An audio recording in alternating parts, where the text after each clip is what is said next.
Hey there, fellow night owls and stargazers. Welcome back to Dark Sleep Radio. I'm here to guide you through another journey into the mysterious world of otherworldly encounters. We're going to explore stories that'll help you unwind and drift into dreamland. These aren't just random tales. They're real experiences shared by people who've witnessed something extraordinary beyond our everyday reality. I'd been helping my friend Tyler document weird sightings around upstate New York.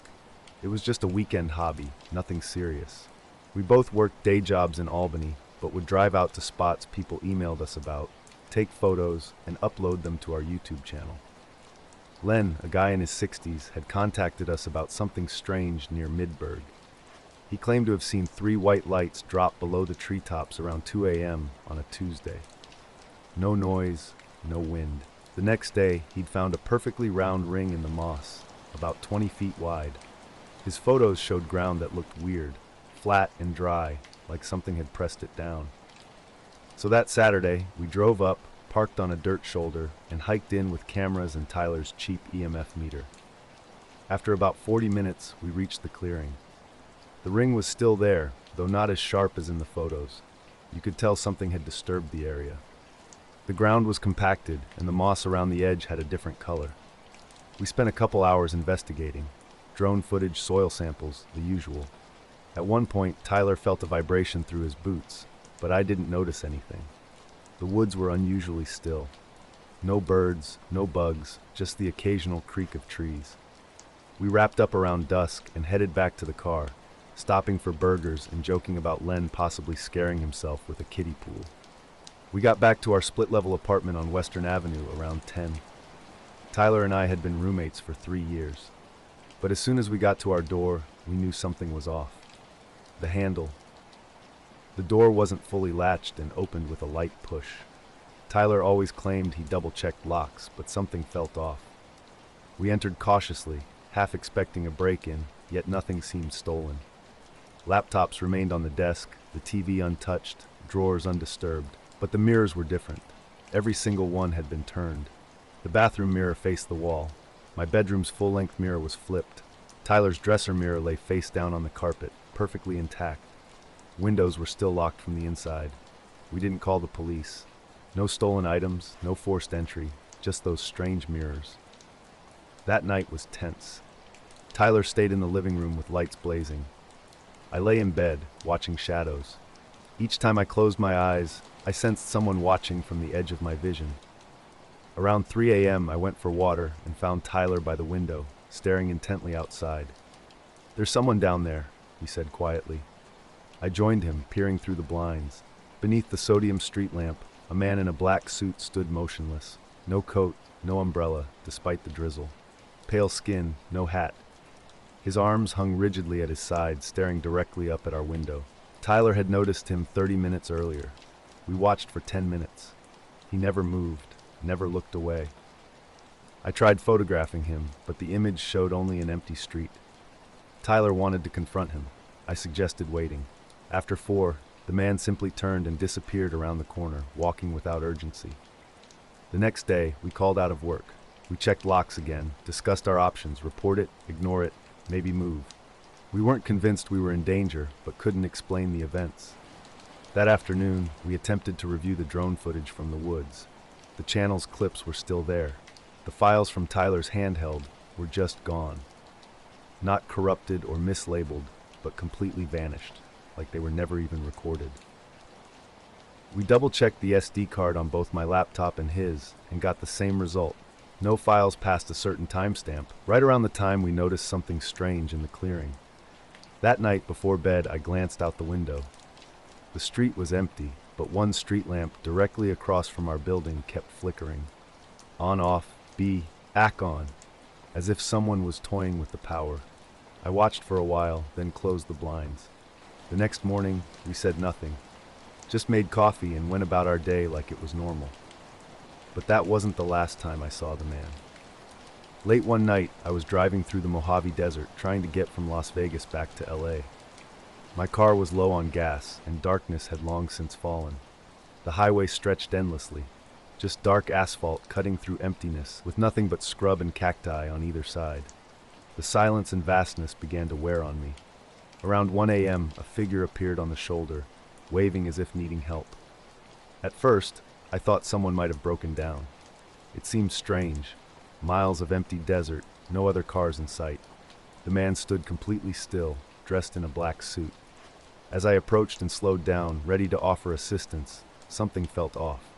When I passed him, he didn't wave like someone seeking help. Instead, he held up his hand, palm out, in a rigid signal. His face was expressionless, almost blank. I couldn't make out details, but he seemed not quite human, watching me in a way that sent a chill through me despite the desert heat. I didn't stop. The moment I passed him, my GPS went haywire. The screen flickered, went black, and when it returned, the route had reset. Instead of continuing to LA, it redirected me back to the spot I'd just passed. I thought it was a glitch and tried to re-enter my destination. But every time, the GPS kept rerouting me in a loop, leading me right back. I was driving back from a week-long trip through the Mojave Desert, trying to clear my head. My name's Eric, and I work in software support, which means sitting behind a screen all day.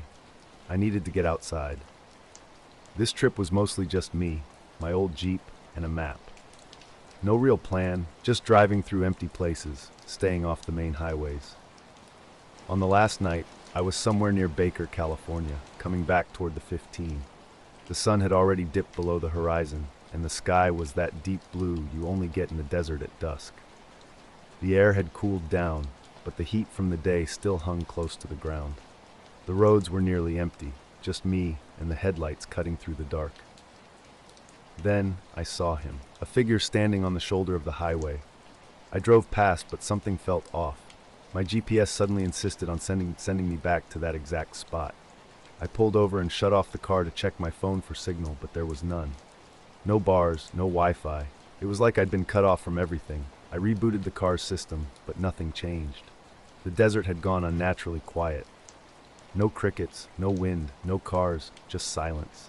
The air felt heavy, like before a storm, but the sky was clear and full of stars. I turned on my headlights and scanned the shoulder again. No one was there, no sign the man had ever been. Panic started to creep in. I forced myself to start driving again, ignoring the GPS. I took a side road I recognized from earlier, hoping it would get me out of the loop. Hours later, I checked into a small motel on the outskirts of town. Exhausted and shaken, I tried to put it out of my head. Just after midnight, the phone in my room rang. I didn't recognize the number, but I answered anyway. A voice spoke, calm and cold. "You were right not to stop. Not everyone is." Then the line went dead. I stared at the receiver for a long time before hanging up. Sleep didn't come easily that night. The next morning, my GPS worked fine again. I left the motel, heading home, my mind racing.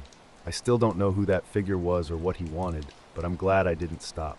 The desert highway stretched out before me, empty and quiet. About 40 miles past Baker, a black sedan appeared behind me, looking unremarkable and standard. At first I thought nothing of it, just a Nuth or car on the road. But something felt off. I caught a quick, blurry glimpse of the driver's face in the rearview mirror. My unease grew as the car matched my every move precisely. When I sped up, it sped up. When I slowed down, it slowed down. This wasn't a coincidence. Trying to shake off my growing anxiety, I turned onto a smaller road leading to a gas station. The black sedan followed, stopping about 20 yards behind me, engine humming softly. As I filled my tank, I watched the car carefully. The driver remained motionless, just watching. Something strange kept me from leaving immediately. After a few minutes of tension, the passenger window rolled down with a quiet hiss. A man in a black suit and dark shirt appeared, mid-40s, clean-shaven, with sharp, calm eyes that betrayed no emotion. "You saw something you shouldn't," he said quietly. I tried to play dumb. "I don't know what you mean." His response was simple and direct. "Drive carefully from now on." The window closed, and the car vanished into the darkness as if it had never existed. My heart raced as I tried to understand what had just happened. I hadn't witnessed anything unusual during my trip, at least nothing I'd admit to seeing. Since that night, I've become more aware of the subtle things, the shadows that move just beyond vision, the distant hum of the desert night. I rarely share this story. Some experiences are better left unspoken. Nights had become unsettling. The black sedan parked across the street from my house seemed to have a purpose, though I couldn't explain what. It first appeared around 11 p.m. on a Tuesday, positioned perfectly parallel to the curb, a newer model with completely blacked out windows, no plates, no markings. I initially thought it might be someone visiting a neighbor.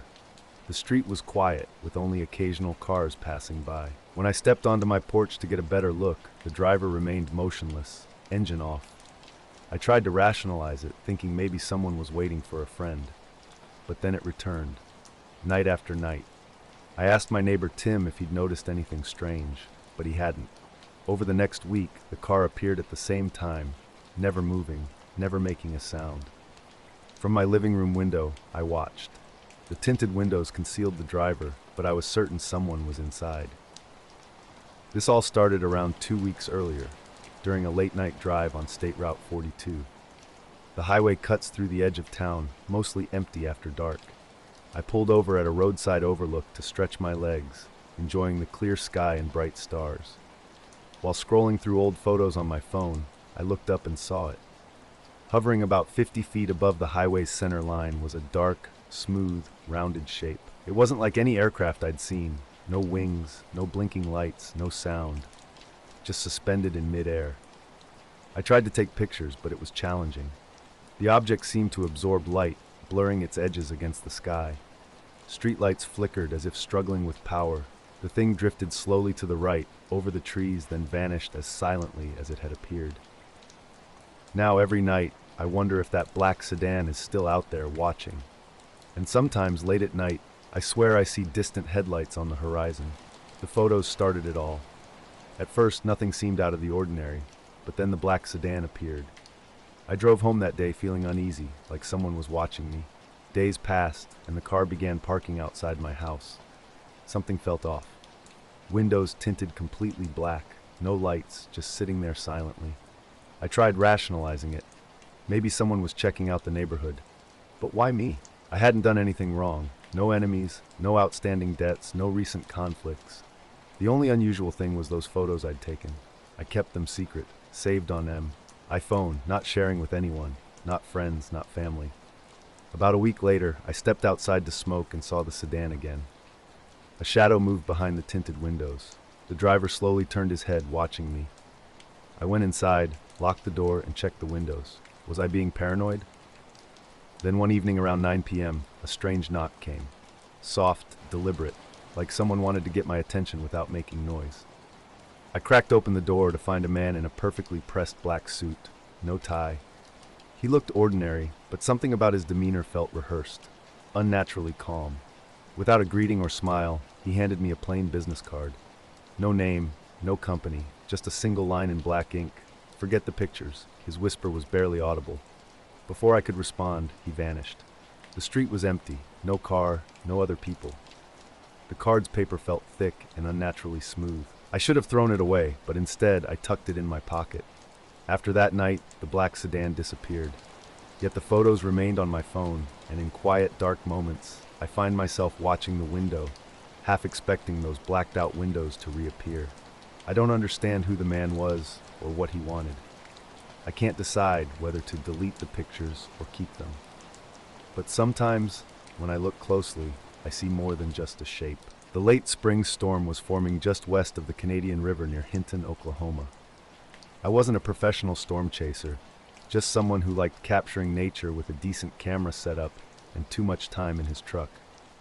It was early June, around 6:30 in the evening, and the sky was bruising over to the southwest with purples and pale green edges. I parked on a dirt road beside a cattle fence, about 10 miles from town.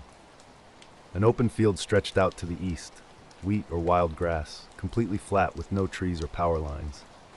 Perfect conditions. I set up my tripod facing the storm line and started recording, standing off to the side with a remote to capture stills of lightning strikes.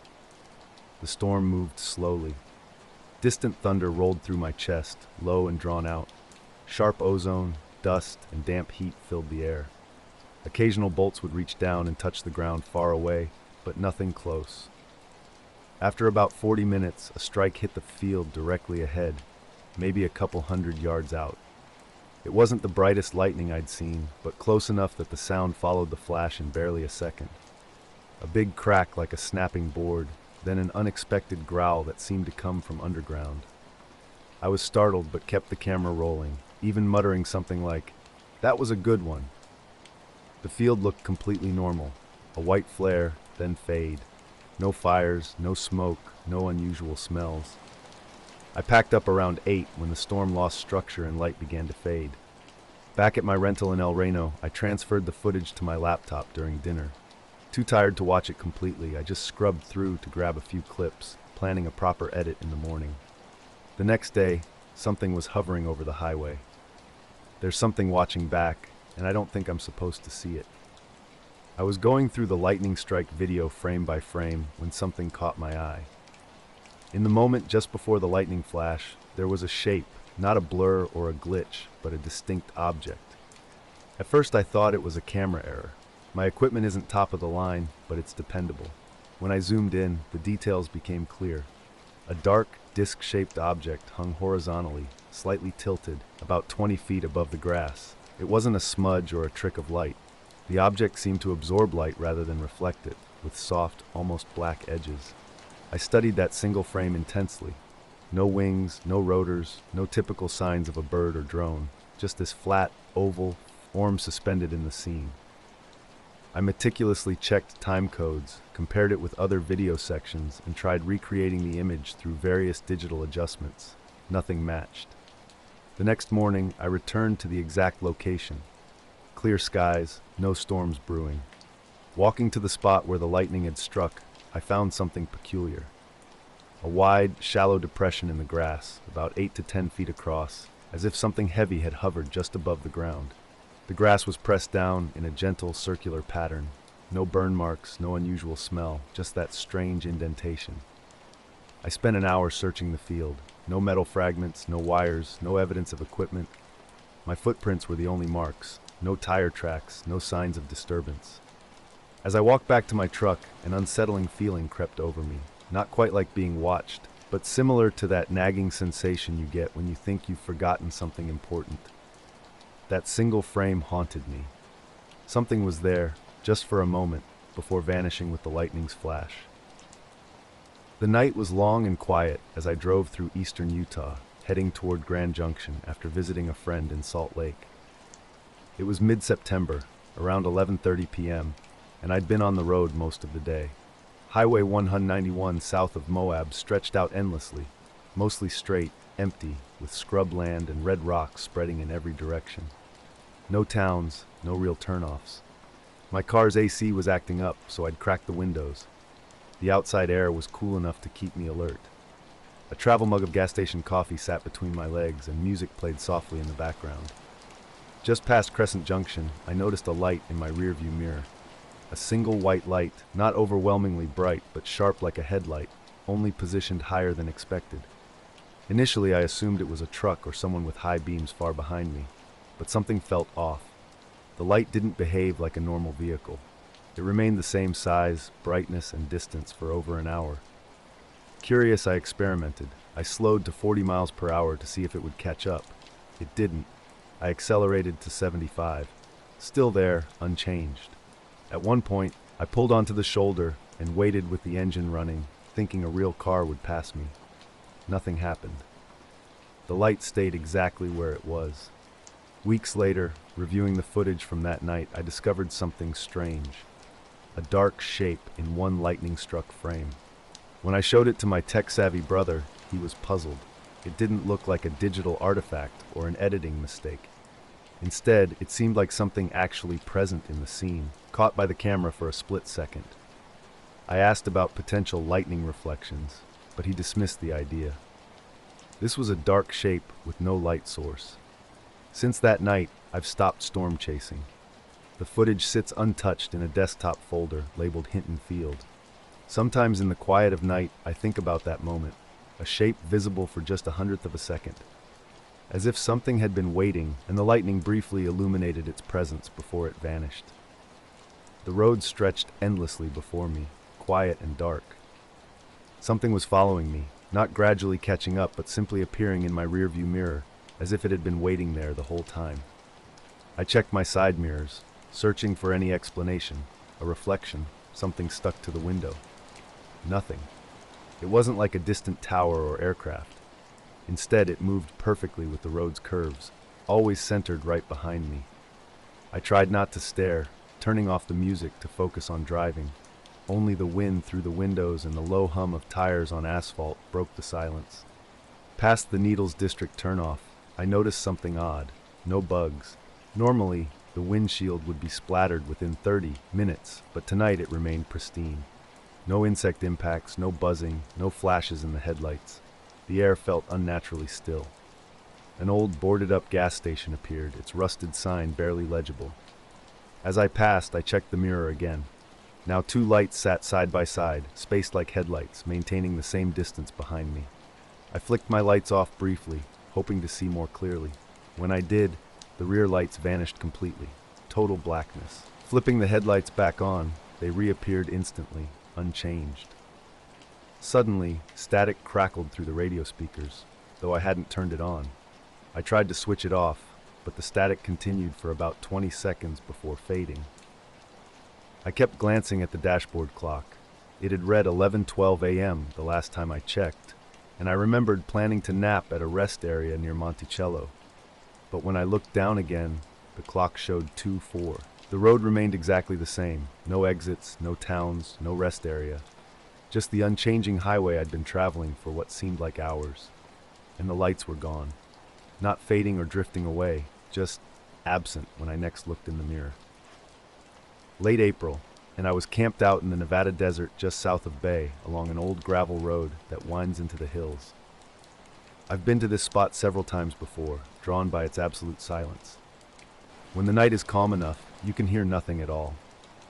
I arrived around 6 p.m. and set up a simple camp in a small flat area nestled between low rock formations. My setup was minimal: a 2-person tent, sleeping bag, cooler, and pack. I skipped making a fire to avoid drawing attention, knowing I could use my jet boil if I needed something hot. Cell signal was strong when I first parked, but it dropped quickly after hiking about a mile in. I spent the evening exploring a nearby short ridge and returned to camp right around sunset. A quick dinner of a granola bar and jerky, then I crawled into my sleeping bag around 10. Typically, I don't sleep soundly in the desert. The cold and uneven ground usually keep me restless. But that night was different. I fell into a deep, dreamless sleep, completely out. Something woke me around 4:13 a.m. Not a sound, not a movement, just that eerie silence that makes your brain alert before you're fully conscious. My phone's battery was fine. I opened my GPS app, a habit when I'm hiking alone, to check my location. The drive home was surreal. The trip from Salt Lake to Grand Junction should have taken 6 hours. I'd left at noon, but didn't arrive until almost 9 the next morning. As I rolled down the windows, listening intently, everything remained dead quiet. I pulled into Monticello's gas station just as it was opening. The friendly owner, probably in his 60s, was the first person I'd seen in over 2 hours.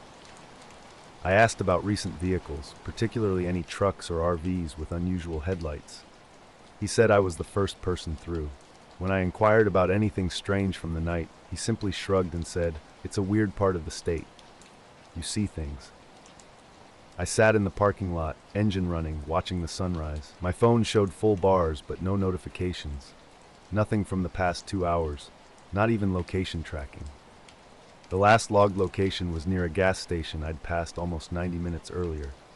When I checked my GPS, something felt off. The screen took a moment to load, then displayed my coordinates, but they weren't where I'd set up camp. According to the app, I was about 2 miles northeast of where I'd parked. My first thought was that I might have marked the original spot incorrectly, so I closed and reopened the app. The result remained the same. I pulled out my offline map, which still showed my previous saved pins, including the one I'd dropped that night. The pin was exactly where I remembered, but my blue location dot was nowhere near it. Something wasn't right. I unzipped the tent and surveyed my surroundings. Everything looked identical. The same rocks, the same flat stretch, the same little Joshua tree with my reflective marker. Nothing had changed. My tent hadn't moved, and my boots sat right where I'd left them outside the flap. Checking the soft, dusty ground, I found only my own tracks from the previous day. No drag marks, no tire treads, no animal prints, just complete stillness. Barefoot, I slowly circled the area with my flashlight. The air was motionless, without a hint of wind. The stars hung slightly lower, closer to dawn, but otherwise unchanged. Walking a few yards out, I searched for any sign of disturbance. Finding nothing, I pulled on my boots and reopened the GPS. The location dot remained 2 miles northeast of my pin. I tried using the compass to retrace my route, certain I hadn't camped in a similar spot by mistake. But the direction I'd driven from the truck wasn't northeast, it was west, slightly northwest. Of that, I was absolutely certain. Eventually, I stopped trying to rationalize what was happening and just listened. The silence was deafening. No crickets, no wind, not even the distant highway hum that usually lingers in the background. Pure, absolute quiet. Then, high above, a faint pulsing sound emerged. It wasn't directional, but seemed to hover overhead, too soft to pinpoint precisely. I switched off my flashlight and scanned the starry sky. Nothing moved. For about 5 minutes I waited, hoping for some indication, a flash, a clearer noise, but nothing happened. The hum gradually faded, not by getting quieter, but as if it was slipping away. I know that doesn't make sense, but it's the only way I can describe it. I worked the graveyard shift at a small convenience store on the edge of town. Nothing fancy, just the usual late-night routine, restocking shelves, watching the cameras, and hoping the quiet lasts. This happened a few months ago, during late spring, when days stretched longer, but nights remained cold and empty. Just past midnight, a light caught my attention. While wiping down the counter near the front window, I noticed something blinking behind the tree line bordering the parking lot. It wasn't like typical car brake lights or street lamps. A single red light pulsed with an unnerving precision. One blink, pause, blink, pause, exactly every 10 seconds, almost like a metronome. Initially, I assumed it was a parked car, maybe someone fishing or camping nearby. But the parking lot was empty, and the road out front was completely still. I stepped outside and walked to the lot's edge where the trees began, trying to get a better view. Months earlier, I'd had another strange experience while camping in the desert. I climbed back into my tent that night, fully dressed, and sat in darkness. Periodically, I'd check my GPS. Same position, no movement. My tent hadn't shifted, but according to every map, I was somehow in a completely different location. Around 5:30, the sky began to lighten. I stepped out and walked up a nearby ridge to get my bearings. From there, I could see the road where I'd parked my truck the previous night, but I was nowhere near it. The landscape didn't match what I remembered. The ridge I'd hiked at sunset had vanished. This place looked similar, but felt fundamentally wrong. I packed up quickly, maintaining composure. It took nearly 2 hours to return to the road, manually following my GPS until I spotted my truck in the distance. It was parked exactly where I'd left it. Back home, I double-checked the coordinates on a full map. The spot where I'd awakened wasn't close enough to my original campsite to be explained by simple nighttime wandering.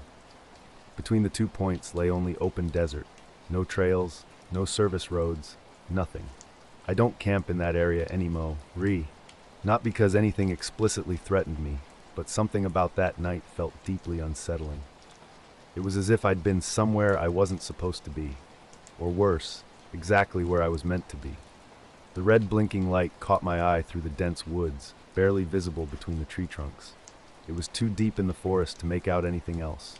No sounds, no movement, just this steady, precise light glowing softly. At first, I thought it might be a hunting signal or someone using a flashlight, but something felt different. The timing was too exact, too deliberate. I started tracking it with my phone, and the pattern was unnervingly consistent. Every 10 seconds, without fail, the light blinked. For nearly half an hour it remained perfectly regular. I couldn't look away, even as I tried. From behind the counter, I watched, feeling a strange mix of curiosity and an uncomfortable tightness in my chest. I tried calling my friend during a break, but got no answer. A quick text about the light went unanswered. Then, suddenly, everything changed. The light didn't slide or jump. It shot straight up, as if someone had flipped a switch. Rising vertically and fast, it cut through the dark tree line. I watched it climb higher and higher against the night sky, a silent red dot rising like a flare. No engine noise, no crackle, just this small light getting smaller until it vanished above the clouds. I stood frozen, unsure if I'd imagined it. Blinking and rubbing my eyes didn't change the fact. The light was gone. No trace remained. Who would believe this story? A blinking red light that moves straight up and disappears? It sounded like a movie plot. Trying to focus on work, I felt unsettled. The night seemed off. I kept glancing out the window, half expecting the light to return or something to move in the shadows. Near closing time, soft footsteps on the gravel caught my attention. Slow, deliberate steps. I looked up. The parking lot was empty. No cars, no people. Heart racing, I stepped outside and scanned the tree line. Nothing but dark shapes and wind-rustling leaves. I didn't want to stay any longer. Grabbing my things, I locked up early and got in my car. As I backed out, a quick glance in the rearview mirror made me catch what might have been a faint red glow. The night shift at the Ridgeview weather station was always quiet, maybe too quiet for my taste. I was the tech, alone with a few computers and instruments on a remote hilltop overlooking the Shenandoah Valley. 2 miles from the nearest road, surrounded by forest and fields stretching toward Madison, I'd been working here for 6 months. Tucker, my black lab with a white chest patch, was my only companion. He'd curl up next to the control desk, snoring softly while I monitored radar screens and data logs. My apartment didn't allow dogs, so he came with me during these long nights. That night, everything changed in an instant. The instruments started acting strange. My monitor flickered, and a high-pitched buzz filled the room before cutting out. The electromagnetic sensor showed a massive spike, the kind you'd expect during a thunderstorm or solar flare. But outside, the sky was perfectly clear. No clouds, no wind, not even a leaf moving. Tucker's ears twitched, but he didn't bark. I looked out the window. The full moon bathed everything in bright light, illuminating the trees and empty field behind the station. No lightning, no planes, no satellites, nothing to explain what was happening. Later, driving home, my phone buzzed. A friend's message, "Sorry, fell asleep. Everything okay?" I wanted to explain, but the words felt strange. I just replied, "Yeah." At home, I checked the store's security footage. The cameras hadn't captured anything unusual. No light, no flicker, just the typical empty parking lot. Near the tree line, I'd seen something in earlier, but now it was gone. Sometimes I still think about that light. The steady blinking, how it rose silently and vanished. I don't know what it was, or why I was the only one who saw it that night. But I know something was watching, just beyond the trees. I noticed an odd spike in the electromagnetic activity on the instruments. The sensors showed a sudden jump, as if something had swept through the atmosphere, but everything looked normal.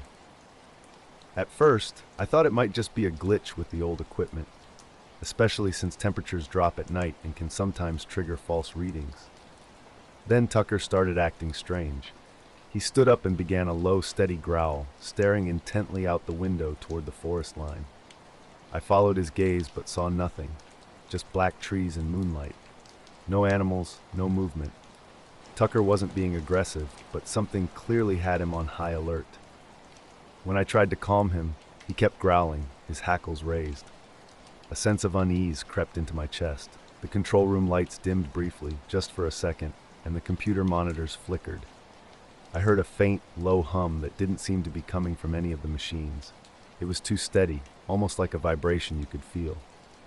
I pulled up the security cameras. Both the station perimeter and the forest's edge showed absolutely nothing unusual.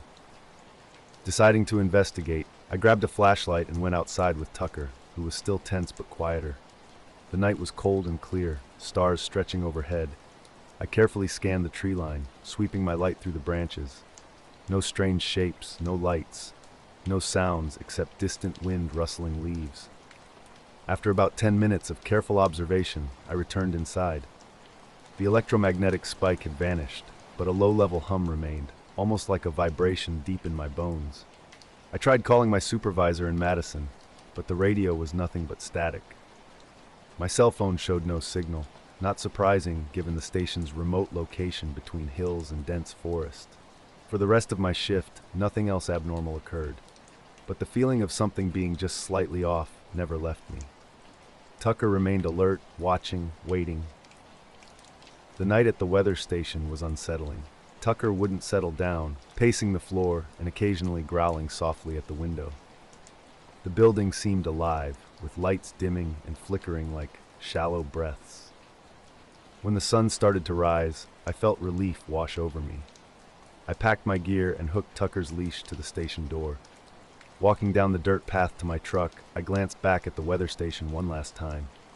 The instruments were now quiet, and the forest behind looked normal in the morning light. But as I drove home, something caught my eye in the sky. A faint, silent glow drifting just above the treetops.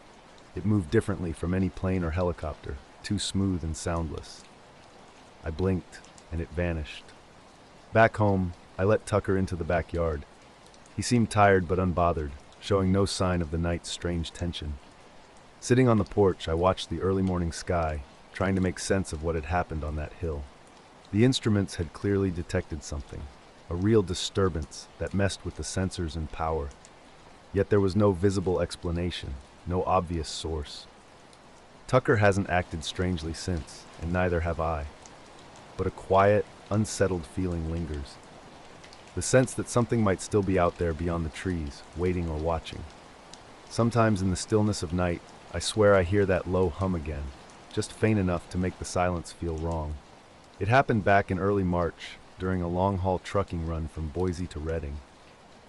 The night was cold but clear, and I'd left late around 7 p.m., planning to drive until midnight before stop. The route through Modoc County winds through empty pine forests and dry grasslands, with scattered cattle fencing, a quiet stretch perfect for a quick rest without paying for a truck stop. I pulled off onto a wide gravel shoulder just south of Tiesta, at a bend in the road. It wasn't an official parking spot, but I'd stopped there before. No signs, no traffic at that hour. I remember checking the time, 12:13 a.m., and logging it in the electronic logging device. Facing south, I engaged the brake, killed the engine, and climbed into the sleeper. No strange feelings, just exhaustion. After a quick protein bar and a podcast, I fell asleep fast. Suddenly I was awake, sitting up in the sleeper, convinced I'd heard something. The night was eerily quiet. No wind, no traffic, not even a bug tapping the windshield. Just stillness. Too much stillness. I sat in the dark cab, the red dash clock glowing either 3 or 12 a.m. Something felt off, though I couldn't pinpoint exactly what. I opened the curtain, climbed to the front, and flipped on the dome light. Everything seemed normal. My keys sat in their usual tray, nothing had moved. The temperature was cold but not freezing. After turning off the light and opening the driver's side door, I noticed something strange. The rig was tilted slightly left. I always keep my truck balanced, and I distinctly remembered checking the shoulders level before settling down. Stepping outside, I surveyed the scene. The gravel under the front tires looked different, darker patches suggesting recent disturbance. Behind the trailer, the entire rig seemed subtly repositioned, maybe 20 or 30 feet farther back into the brush. Circling the passenger side, I found no tire marks, no drag traces, no footprints. But 6 feet behind the rear wheels, 2 peculiar indentations caught my eye. They were smooth, symmetrical depressions about a foot across and 6 inches deep. No discernible pattern marked their bottoms, and they didn't resemble any tire tracks I'd ever seen. I stood there puzzled. How could this happen? Someone might have towed the truck, but there were no tracks. Who would move a truck backwards into the brush in the middle of the night? I methodically checked the trailer seals, still locked and secure.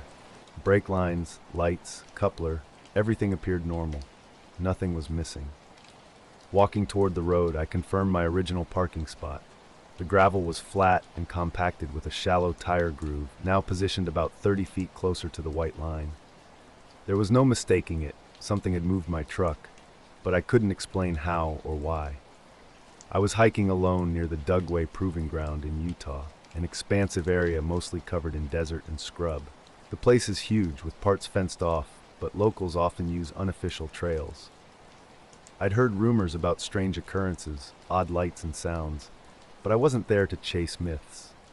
I just wanted to hike. Later, when I was driving my rig through that same region, something bizarre happened. I noticed a new position with no matching tire tracks around it. The gravel was completely undisturbed, except for two oval indentations behind my truck. Everything else remained motionless. Brush, weeds, even a soda can nearby hadn't shifted. I'm not easily spooked, but something made my spine tingle. The back of my head felt hot. I scanned the trees, seeing only dark shapes barely visible under the starlight. No sound, no breeze. The absolute silence was what truly unnerved me.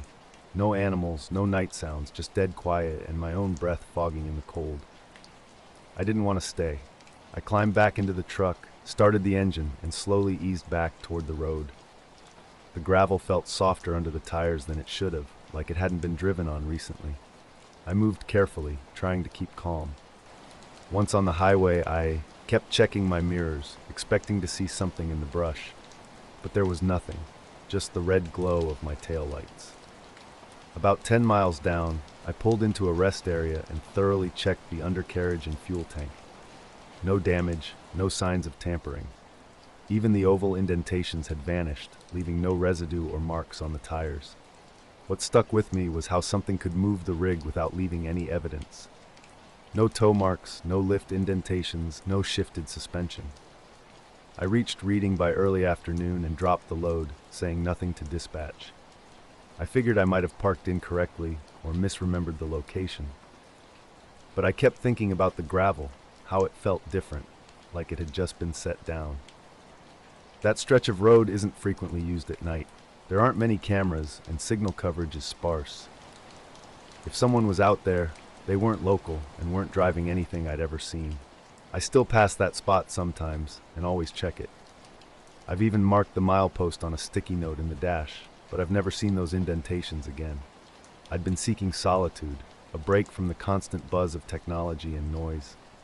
The desert seemed perfect, a flat, dusty expanse with scattered hills under a clear September sky.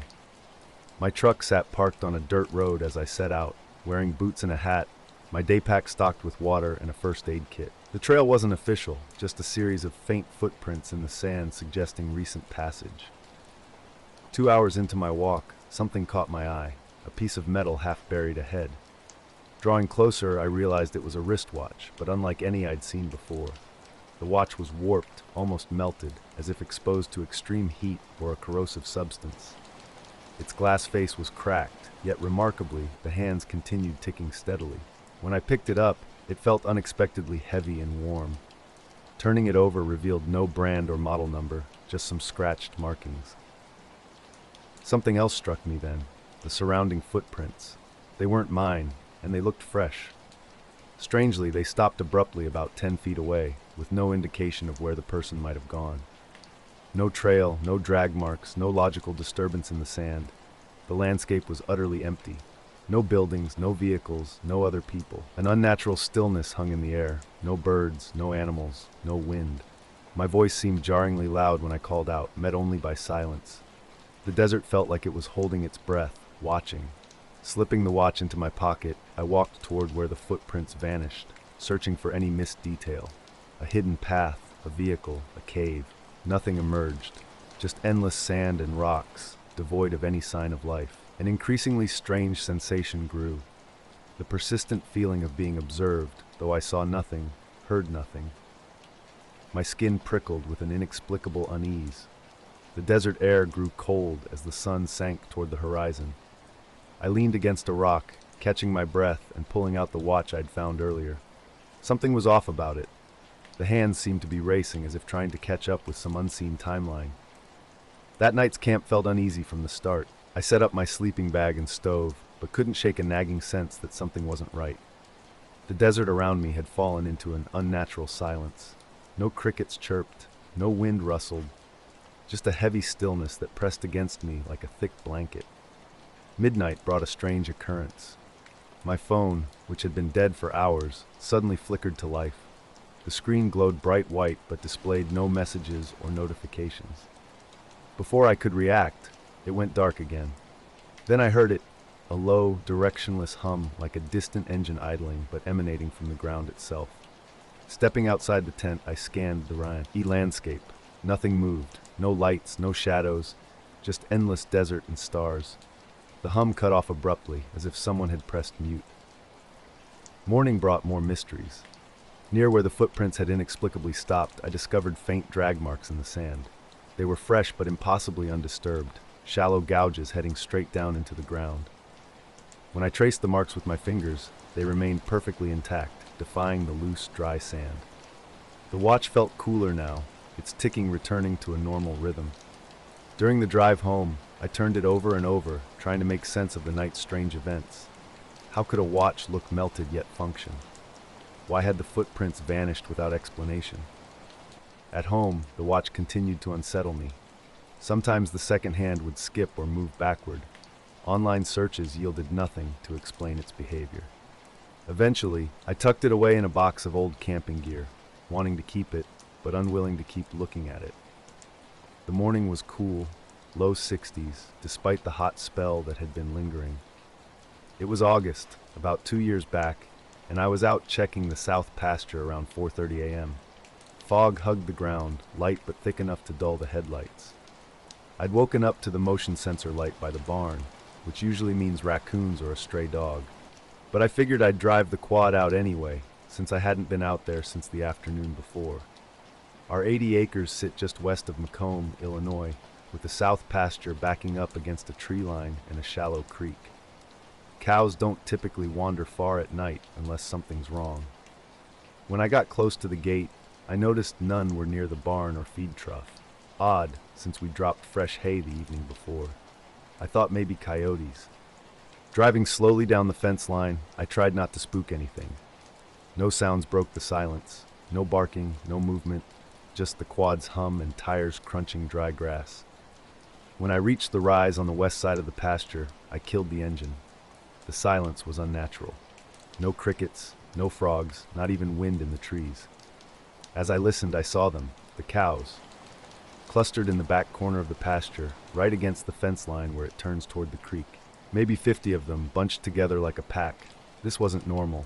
They usually spaced themselves out, even when bedding down.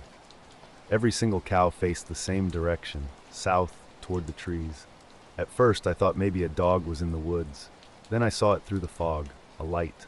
Not bright, just a glow, hanging 10 or 12 feet above the ground. Dead still, soft white blue, not pulsing or flickering, just steady. About the size of a beach ball, but it wasn't illuminating anything around it. I still think about that day. How something unexplainable can just be sitting there in the dirt, waiting to be found. And how a simple object like a watch can hold a silence deeper than the desert itself. The night was strange from the start. I was out on the quad when something caught my attention, a light that vanished as quickly as it appeared. One moment it was there, the next completely gone. No sound, no movement. The cows reacted first. They turned their heads in unison, all looking at me simultaneously. I wasn't scared, just unsettled, like I'd stumbled into something I shouldn't have. I called out "hey" to break the silence, and a few of them shifted back normally. I climbed off the quad and walked toward them. About halfway across the pasture, something felt different. The fog was thicker near the fence line, looking like a heat shimmer, but cooler. I could feel it on my skin. The air seemed denser, changed somehow. The ground beneath my boots felt odd, not wet or soft, but different. Almost like stepping on packed snow, but completely dry. The cows remained calm, barely moving. A fae, who blinked slowly at me, none wandering away or acting nervous. Then I saw the light again, but only in my peripheral vision. Whenever I tried to look directly at it, it disappeared. It felt deliberate, like the light knew exactly when I was watching. I stood motionless, listening to my own breathing in the absolute silence. Suddenly, every cow turned and started walking toward the barn simultaneously, as if controlled by an invisible switch. Their steps were slow and steady, heads down, making no sound. The fog began lifting immediately after, not blowing away but evaporating from the ground upward. I waited, hoping the light would return, but it didn't. Eventually, I rode the quad to the barn. The cows were already gathered by the trough, acting completely normal, no signs of stress, eating as usual. Later that morning, I checked the field where everything happened. Nothing seemed unusual. Only cow tracks marked the ground. No scorch marks, no broken branches near the fence line. The ground felt completely normal again. I was out behind my place in Driftwood, Texas, on a clear Tuesday night in mid-September. No moon, perfect for stargazing. The hilltop was scrubby, backing up to some ranch land, with minimal light pollution if you face away from Austin. I'd built a small platform with a level mount and power for my gear. My goal was to test a new Z-Duo ASI 533 camera on a long sequence, around 6 hours. I mounted it on a Skywatcher tracker, pointed towards Cygnus, just wanting to see how sensor noise looked over time. Everything was routine. Calibrated the mount, triple-checked polar alignment, locked the intervalometer to shoot one frame every 15 seconds. I started the sequence around 8:20 p.m. and left it running through the night. The next morning, around 6, I went out to collect my gear. Nothing seemed unusual. I transferred the images to my desktop and let them compile into a time-lapse while brewing coffee, planning to just skim through and check for clouds or motion blur. Around 8 a.m., I started reviewing the footage. Standard star field. The Milky Way drifted slowly across the frame, with occasional satellites and faint meteors. But then something caught my eye, a single bright, steady point of light in the bottom right corner during the first few minutes. Days earlier, Laia had been lying down in the afternoon, sniffing around without seeming nervous. I didn't mention it to my wife until later.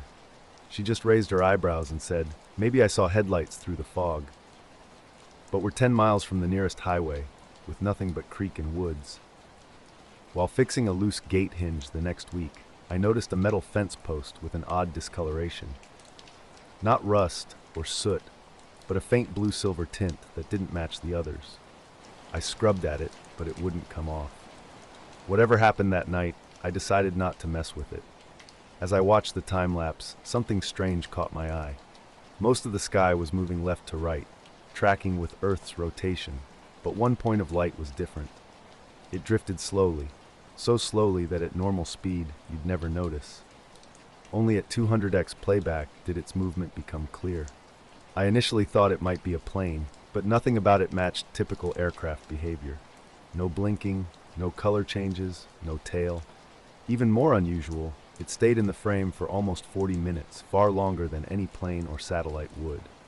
Looking closer, I saw the object made tiny, subtle directional adjustments. Not jerky jumps, but smooth corrections like it was carefully navigating. About halfway through, it stopped completely, just hung motionless for 8 minutes before resuming its drift at a slightly different angle. I checked the tracking logs, which were perfect. No errors, no shifts. All other stars remained rock solid, confirming the telescope mount was functioning normally. The rest of the footage looked completely standard. Around 2:10 a.m., the light point exited the top left of the frame. When I reviewed the clip again, another oddity emerged. At 12:34 a.m., the object dimmed, not flickered, but smoothly decreased like someone turning down a dimmer switch. The background stars didn't change, ruling out atmospheric interference. I froze the frame at its dimmest point. It wasn't totally dark, just significantly less bright. Then it gradually returned to its original intensity. Zooming in revealed nothing more than a pure white pixel with no discernible shape or halo. Searching sky databases turned up nothing. No Starlink paths, ISS passes, or iridium flares matched its location or timing. It wasn't logged in any satellite records for that night. Examining the raw frames confirmed the mysterious dimming, leaving more questions than answers. Something caught my eye during a routine night sky photography session. 3 frames in the time-lapse sequence stood out. The background noise shifted subtly. Stars appeared softer, not out of focus, just slightly diffused. Then everything returned to normal, as if nothing had happened. I ruled out typical explanations. The dew heater logs showed steady temperatures with no condensation warnings. Before and after those 3 frames, the stars remained sharp.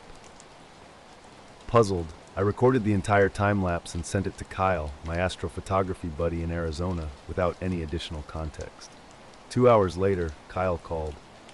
"What the hell is that point of light doing?" So I knew I wasn't imagining things. We analyzed the footage extensively, different filters, contrast boosts, exposure curves, color isolations. A white point drifted unexpectedly, changing course once, briefly dimming before exiting the frame. We considered technical explanations. Could it be a stuck pixel or sensor artifact? but the object changed position, brightness, and trajectory. That didn't make sense. Digging deeper, I checked my backup drive's metadata logs. Something was off. A 46-second gap appeared in the control software's recording, though the camera continued shooting. No settings or positional data were logged during that window. I hadn't touched anything. I was asleep. In 200 overnight sequences, nothing like this had ever happened. The footage felt strange, like witnessing something unintended. I kept it private, occasionally reviewing the files over the next week. That unsettling sensation never left me. Now I continue running the camera a few times monthly, just in case. I worked the night shift at a gas station near Jean, Nevada, just off I-15. The gas station sits alone by the highway, a quiet spot with just one pump out front where truckers grab a quick snack. Most nights, it's just me, the flickering neon sign, and the distant highway hum.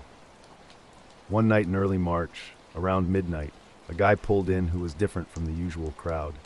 He wasn't rushing or moving much at all.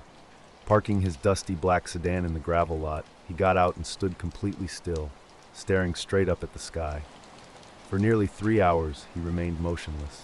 I watched from behind the counter, restocking shelves and wiping surfaces, stealing glances through the window. His stillness was unusual. No phone call, no pacing, no looking at the ground. Just an intense, unbroken gaze upward. Around 2:30 a.m., I decided to check on him. The desert night was dry and cold, my breath visible in the crisp air. "Hey, you all right out here?" I called. Nothing. No response. No head turn. His eyes remained fixed on something far beyond the stars. Standing there, I felt uneasy.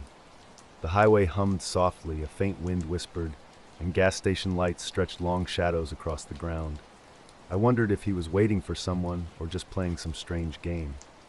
Slowly, he turned toward me. His expression was blank, not hostile, but distant, like someone returning from a far-off mental journey.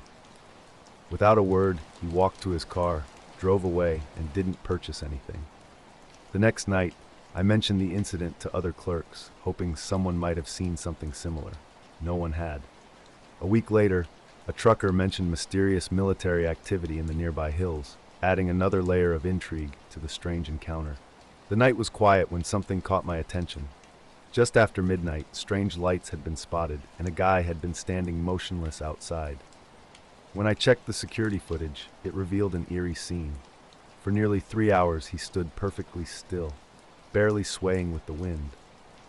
What truly captured my imagination was the sky. During those hours, a faint glow rippled just above the horizon, not like any normal light. No harsh beams or flashes, just a soft shimmer that appeared and vanished within minutes. Curiously, this glow was present only during his time outside, disappearing before and after. I've wondered about that night ever since.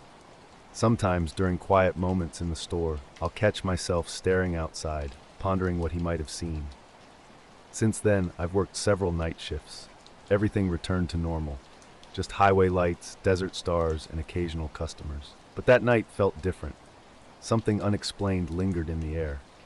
It happened during a late summer night while driving through eastern Montana. I was hauling cargo from Seattle to Minneapolis, traversing those endless highways where traffic is sparse and towns are distant. Thin clouds drifted low, and a sliver of moon barely illuminated the landscape. By 11:30 p.m., road fatigue was settling in. My old dog Jeb, a black mutt with a white chest patch, slept peacefully in the bunk. He's not much of a barker, but provides welcome companionship on long miles. The GPS showed about 300 miles remaining to the next rest area near Miles City. I planned to continue driving a bit longer when suddenly something unexpected happened. A flash lit up the sky. The night was quiet when the sudden burst of light appeared over the horizon. It wasn't like lightning or a storm, just a massive, intense white flash, almost like an enormous camera strobe. I immediately hit the brakes, pulling onto the gravel shoulder and cutting the engine. Jeb stirred beside me, waking up but remaining silent. I scanned the sky, waiting. The flash happened just once, then nothing. No repeated light, no sounds. I initially thought it might be a helicopter or plane with a spotlight, but the sky was empty. No aircraft lights, no movement, just absolute stillness. The radio remained silent. I checked the gauges. Everything seemed normal. The engine's usual hum was gone, replaced by an unnatural quiet. Something felt strange. The typical nighttime sounds were absent. No insect buzz, no wind rustling through the dry grass, just complete, eerie silence. Jeb rested his head on my knee, curled up comfortably.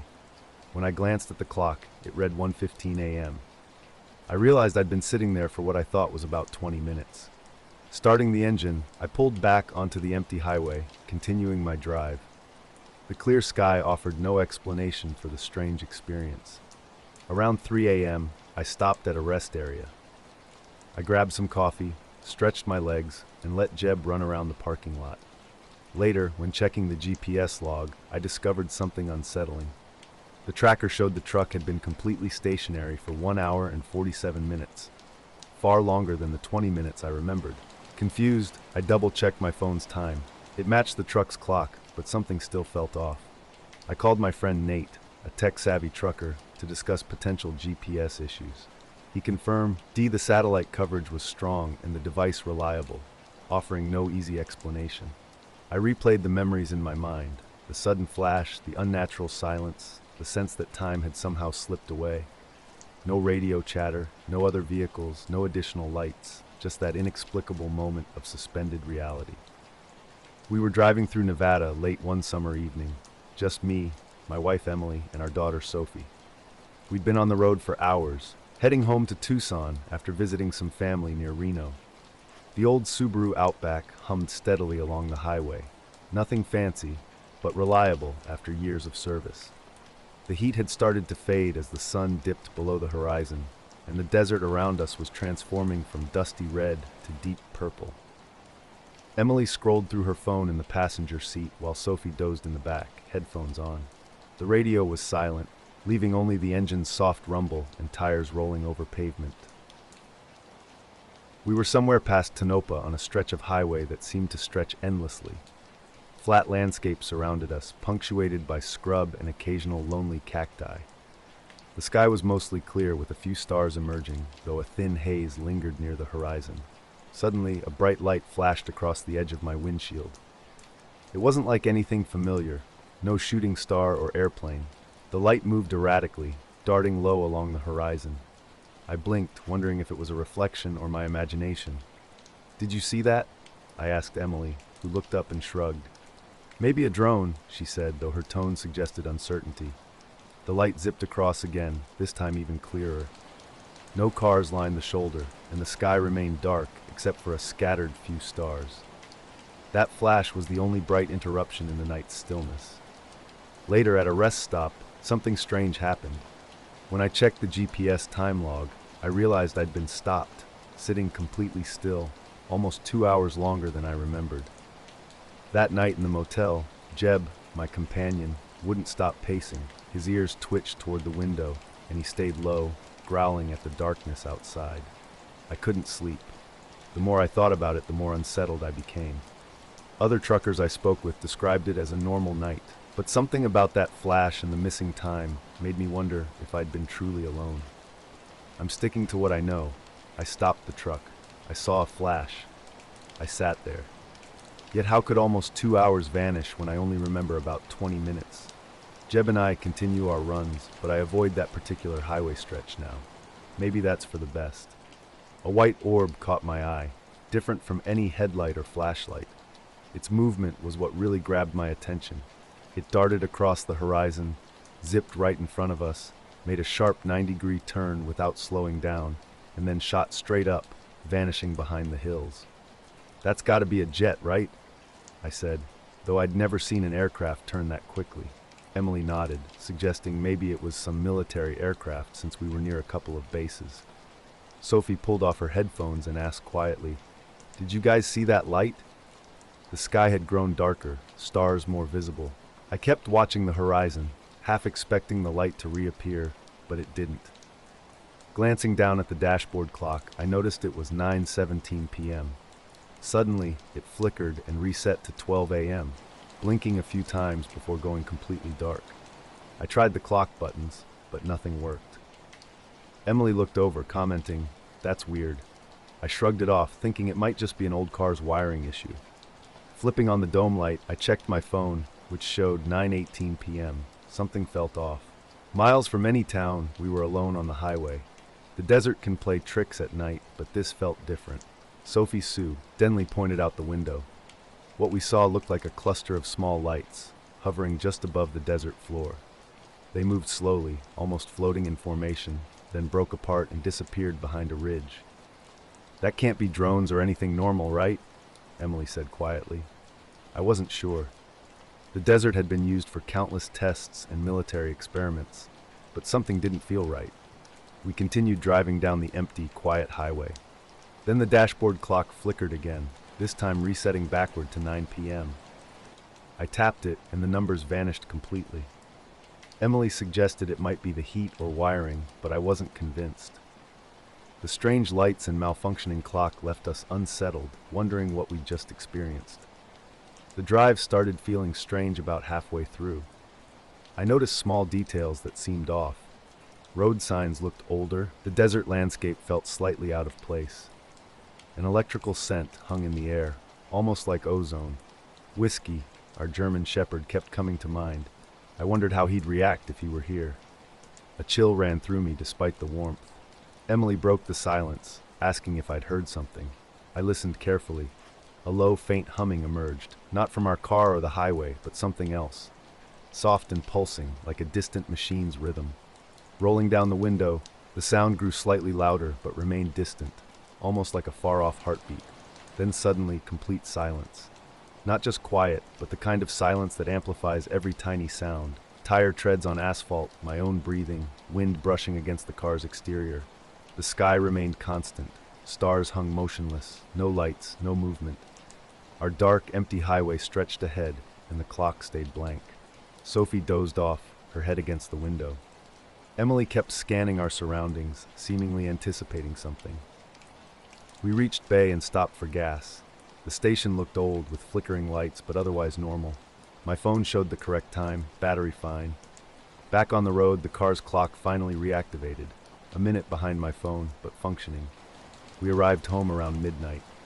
Whiskey greeted us, tail wagging. That night, I tried making sense of our experience. The horizon's darting light, the sharp turn, twice reset clock, mysterious humming. Online searches for military exercises or drone tests near Tonopah and Bay revealed nothing matching our description. The trip felt like a time glitch or something watching us from the desert. I still drive that route occasionally, but nothing similar has happened since. I replaced the car's clock, though it never quite felt right afterward. We'd been at the cabin for a few days, just me, my wife, and our son Jake, nestled in the middle of nowhere. We were miles deep in the woods, far from civilization, in a place so remote that cell service was just a distant memory. This was exactly what we wanted, total peace and quiet. Jake could run around freely, and we could truly disconnect from the world. The first 2 nights passed without incident. Standard forest sounds filled the air, crickets chirping, wind rustling through trees, an occasional owl hooting. But the third night was different. Something happened that I still can't explain. We were sitting around the fire pit, Jake roasting marshmallows while my wife and I sipped coffee. The sky was crystal clear, stars blazing brightly without any light pollution to dim them. Everything felt perfectly calm, and exactly as we had hoped. Then suddenly, my wife pointed toward the tree line and asked, "What's that?" I followed her gaze to the thick wall of firs and pines bordering our cabin. Initially, I saw only darkness, but slowly, a light emerged, a small, glowing sphere rising just above the treetops. This wasn't like any light source I'd seen before. It was perfectly round, emitting a soft, steady glow that was white with a hint of blue around the edges. The sphere inched upward, hovering about 50 feet above us, utterly silent. No buzzing, no humming, nothing. I strained to hear something, anything, but apart from the fire's crackling, complete silence surrounded us. I blinked, wondering if my eyes were playing tricks. My wife looked equally bewildered, and Jake froze mid-marshmallow toast, eyes wide with shock. The sphere remained unchanged, same size, same position. We were frozen, unable to speak or move. An unsettling feeling crept through me, not quite panic, but a deep, instinctive unease that made my stomach knot. My body wanted to flee, but my mind was desperately trying to comprehend what we were witnessing. Without warning, it shot straight up, faster than anything I'd ever seen. In a literal blink, it vanished into the sky, leaving no trace, no sound. One moment present, the next completely gone. We sat stunned. I checked my watch. Only 30 seconds had passed since its appearance, yet something felt fundamentally wrong about the time. Jake whispered, "Did you see that?"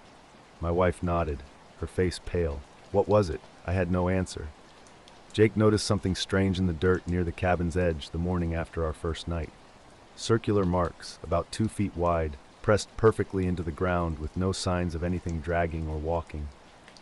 They were spaced unevenly, leading toward the woods. We couldn't explain them, no broken branches or obvious cause. That night, everything felt different. Around 3 a.m., I woke up and looked out the window. The forest was completely still, but a faint light flickered in the distance, just behind the trees. It moved smoothly along the tree line, below the canopy, never breaking through the branches. When I called my wife to look, the light vanished. By the third night, the atmosphere had changed.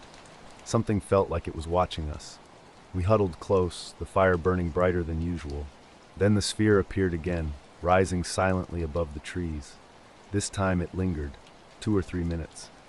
Jake whispered that it was watching us, and I couldn't disagree.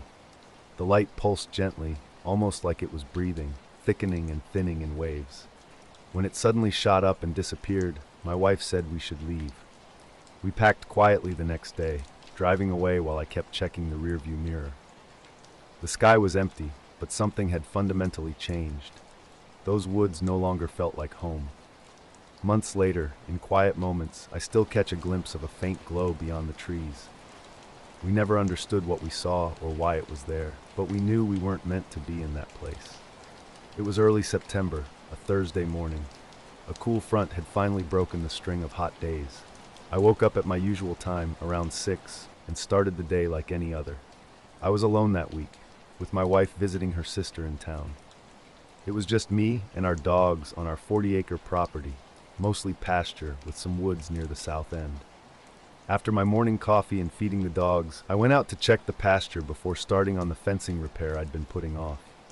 About 50 yards from the back gate, something caught my eye immediately. A perfect square burned into the grass, roughly 10 by 10 feet. The edges were razor sharp, with straight lines that looked almost surgical. Inside the square, the grass was brittle and dead, not blackened or charred, but dry, as if someone had microwaved it. The contrast was striking. Outside the square, everything remained normal, green, soft, and dew-covered. Inside, it looked like mid-July after a month without rain. I walked around it twice, finding no tracks, tire marks, or footprints. When I bent down and touched the grass, it crumbled between my fingers. Not ash, dew, scent dead vegetation. A strange smell hung in the air, something like ozone or static, faintly metallic but not overpowering. The sky was clear, with no sign of a storm or lightning. I knew we hadn't had any recent electrical activity. I would have heard it, and the dogs would have gone crazy. Curious, I went to the barn and grabbed a shovel to dig up some soil from the middle of the square. The dirt came up dry and powdery, with no scorching or soot. I initially thought maybe a crop duster had accidentally dumped something, but we rarely get planes out here. There was no chemical smell, just that persistent ozone scent. Later that day, I mentioned it to my neighbor Joe, who came over to take a look. He stood there chewing on a toothpick, kicked at the edge of the square, and suggested it might be some kids playing around with a drone. That night around 2 a.m., something else happened. The dogs started whining, not barking, just a low, unsettling whine. When I checked, they were standing on the back porch, ears back, tails down. Normally they bark at everything, raccoons, coyotes, even the wind. But this time they were eerily silent, staring out at the field. I stepped outside and listened. Complete silence. No wind, no insects, no distant truck sounds. Just a heavy, oppressive quiet. The moonlight was bright enough to see, and that square was still there, now darker against the nighttime landscape. I spent the night watching the pasture, unsettled by strange occurrences over the past few days. A dry brown square sat motionless in the grass, unchanged since I first noticed it. My dogs remained quiet, staring intently at the fence line.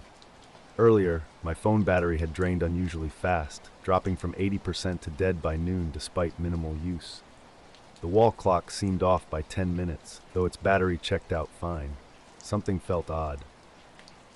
Around 10 that night, I set up a lawn chair at the pasture's edge. Small, pulsing lights appeared in the distance, moving with an unnatural smoothness across the ground. They weren't bright, more like repeated lighter flicks, but their movement was too precise for human activity. No roads existed in that direction, just open pasture and woods. No sounds accompanied the lights. 2 days later, the square remained unchanged. The grass inside stayed brittle and dead, while the surrounding area grew greener and faster than normal. Using a moisture meter from my hayfields, I found the square's readings near zero, contrasting sharply with the normal moisture levels just outside its boundaries. While walking the fence line that afternoon, a low, steady hum caught my attention, similar to a distant diesel engine. I turned, expecting to see a truck, but found nothing. No dust, no vehicles. The moment I stopped moving, the sound vanished instantly. Back at the barn, the power flickered briefly. The radio reset, and the electric fence controller blinked as if losing connection. That night, an unsettling feeling persisted.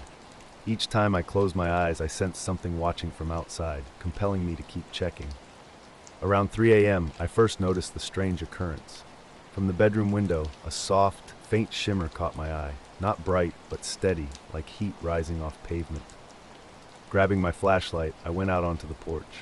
When the light hit the square, the shimmer vanished. The grass looked unchanged. Cautiously, I walked out and crouched down, touching the dirt. It was dry, but the air felt slightly warmer, similar to standing near a heating vent. Silence surrounded me. No wind, no bugs, just absolute quiet. The dog stayed back at the house watching. The next morning, the shimmer was gone without a trace. The square looked different, cleaner, as if something had completely stripped away moisture and color. I stopped walking the dogs near that spot and stopped talking about it. A week later, a steady rain fell all afternoon. Everywhere on the property got soaked, except that square. After the storm passed, I checked. The surrounding ground was muddy, the grass wet, but inside the square, bone dry. Months have passed and the grass still hasn't grown back. Sometimes at night I hear a brief hum, just for a few seconds, then silence. The dogs and I don't go out when we hear it. We wait, and then it stops. No tracks, no flying objects, just that square, unchanged and persistent. It happened on a clear late summer night. My son and I were in the backyard, lawn chairs set up near the telescope my dad gave him last Christmas. We'd stargazed together countless times before. The sky was dark, stars brilliant. I was pointing out constellations, trying to keep our conversation going. He was eager to show me Mars through the telescope. The night was calm, cricket sounds, an occasional distant car. Suddenly he nudged me and whispered, "Dad, look up." I followed his gaze and froze. Something was above us. The night sky had gone eerily quiet. We stood in the yard, staring up at something massive, blocking out a huge section of stars. It wasn't like any cloud or normal shadow. This was a solid, dark shape stretching across half our view, making stars vanish as if someone had pulled down a thick black curtain. No sound, no movement, just complete stillness hanging overhead. I'd seen plenty of planes and birds before, but nothing like this. The shape was enormous, just suspended silently, almost like it was observing us or waiting for something. My son stood frozen beside me, holding his breath, eyes wide with a mix of fear and curiosity. My scientific mind tried to rationalize it. Maybe an atmospheric anomaly, a strange cloud formation, or some optical illusion. I grabbed the infrared scope from our night observation kit, a recommendation from his science teacher. But the screen revealed nothing unusual. Trees, yard animals, our house, all normal heat signatures. The shape remained a pure black void, no heat, no distortion. "Dad," my son whispered, "it's like it's not even real." I didn't know what to say. We remained motionless, watching this impossible thing block out the stars. No flickering, no shifting, just absolute stillness. I considered calling my wife to witness this strange phenomenon, but hesitated. How could I explain a giant, silent shadow just hanging in the sky? It sounded ridiculous. Instead, I checked my phone for weather alerts, radar, any indication of aerial activity. Nothing. No planes, no helicopters, no weather balloons, no storms. The night sounds slowly returned, frogs croaking, leaves rustling in a gentle breeze. But the shape remained, steadily blocking the stars. I looked through the telescope again, hoping for some edge, some hint of what this might be. Only blackness greeted me. "It's like it's watching us," my son whispered again. I nodded. I felt exactly the same way. It was 3 winters ago on a Tuesday night. I was renting a house on the outskirts of Montana, far enough from town that your backyard felt like its own world. The property backed up to old Forest Service land, mostly pine and rock, incredibly quiet. Back then, I worked night shifts doing snowplow contracts for the city, typically starting at 10 p.m. and working until the roads were clear. That particular night, they'd canceled the rotation because the expected storm never arrived. Roads stayed dry, so I had the evening free. I made a frozen pizza, fed Buster, my mutt who looked like a golden retriever mixed with something scrappier, and watched half a hockey game before turning in early. I remember checking my phone one last time, plugging it in at 10:43 p.m., seeing the charging icon and no missed messages. Weeks later, we've gone back out a few times, but that shape never returned. The backyard is just a backyard again, with stars shining as usual. Sometimes when I'm outside alone at night, I still look up half expecting to see that black patch cutting across the stars. I don't know what it was. I don't even know if I want to. It was there and wasn't blocking the sky, but leaving no heat, no sound, nothing normal at all. And that's the part I can't shake. We stayed out maybe another half hour. Then slowly, the shape began to shrink. Not like it was moving away, just fading out of sight like someone turned off a projector. The stars reappeared, scattered across the sky, exactly where they'd been before. I packed up the telescope quietly. My son was still staring up, processing the whole thing in his own way. I didn't want to freak him out, so I just told him we'd done enough for the night. Inside, the house felt different, too loud, almost like a bubble popped. I checked the scope and phone again. Nothing weird showed up. The logs were clean. No strange signals, no strange lights reported around town or on any tracking sites. I asked my son if he'd remember what we saw. He said, "Yeah, but mostly it felt like a dream." There was something I wanted to say, but I didn't want to say it out loud. It felt too strange. Buster's low, rumbling growl woke me around 2 a.m. He wasn't barking or standing, just making that sound dogs make when something feels off. Half asleep, I told him to stop and rolled over, assuming he'd heard a deer near the tree line. When morning came, I followed my usual routine. Walk Buster, make coffee. That's when I noticed a voicemail notification, which struck me as odd. My house usually had terrible signal, and missed calls were rare. This voicemail was different, no number, just unknown. I played it on speaker in the kitchen. 45 seconds of sound that sent a chill down my spine. At first, just a deep humming noise like standing near high-voltage lines mixed with grainy static. Then, clear as anything, my name whispered twice. Male voice, calm, not threatening, just checking if I was listening. The timestamp caught my eye, 2:13 a.m. Suddenly, Buster's earlier growl made sense. I checked the house, everything normal. Doors locked, windows closed, no strange footprints outside. Something compelled me to delete the voicemail. I couldn't explain why. Later, I checked my phone records and online account. Nothing logged for that time. No record of any call. That night, Buster stayed closer than usual. Around midnight, he stood by the sliding door, staring into the yard. Ears up, body tense, but silent, just watching.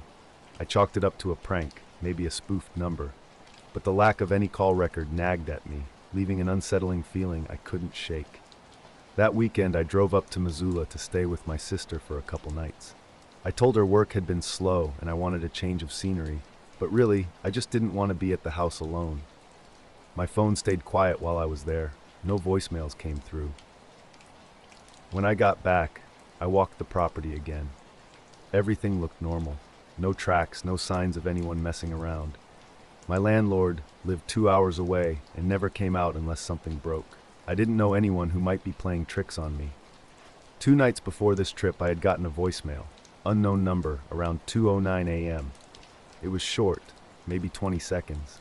Mostly static with weird distant clicks like tapping on glass. Near the end, there was a single long, slow inhale. No voice, no name.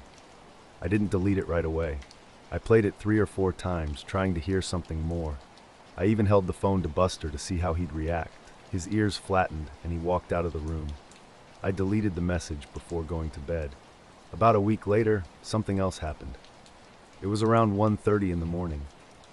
I was sitting in the living room, lights low, scrolling through my phone. Buster slept on the rug. Everything was quiet. Then the humming started, but not from the phone.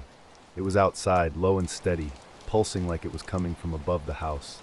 Not loud enough to rattle anything, just barely audible. I stood up and listened. It wasn't the heater, the fridge, or power lines. The sound was deeper and didn't seem to echo. I slid the back door open and stepped onto the deck. The sky was clear, stars everywhere. Cold air, no wind.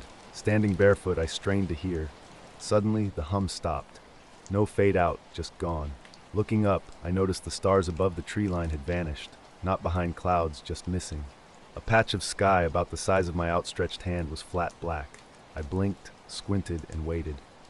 After maybe 10 seconds, the stars returned. Not all at once, but one by one, as if something had moved.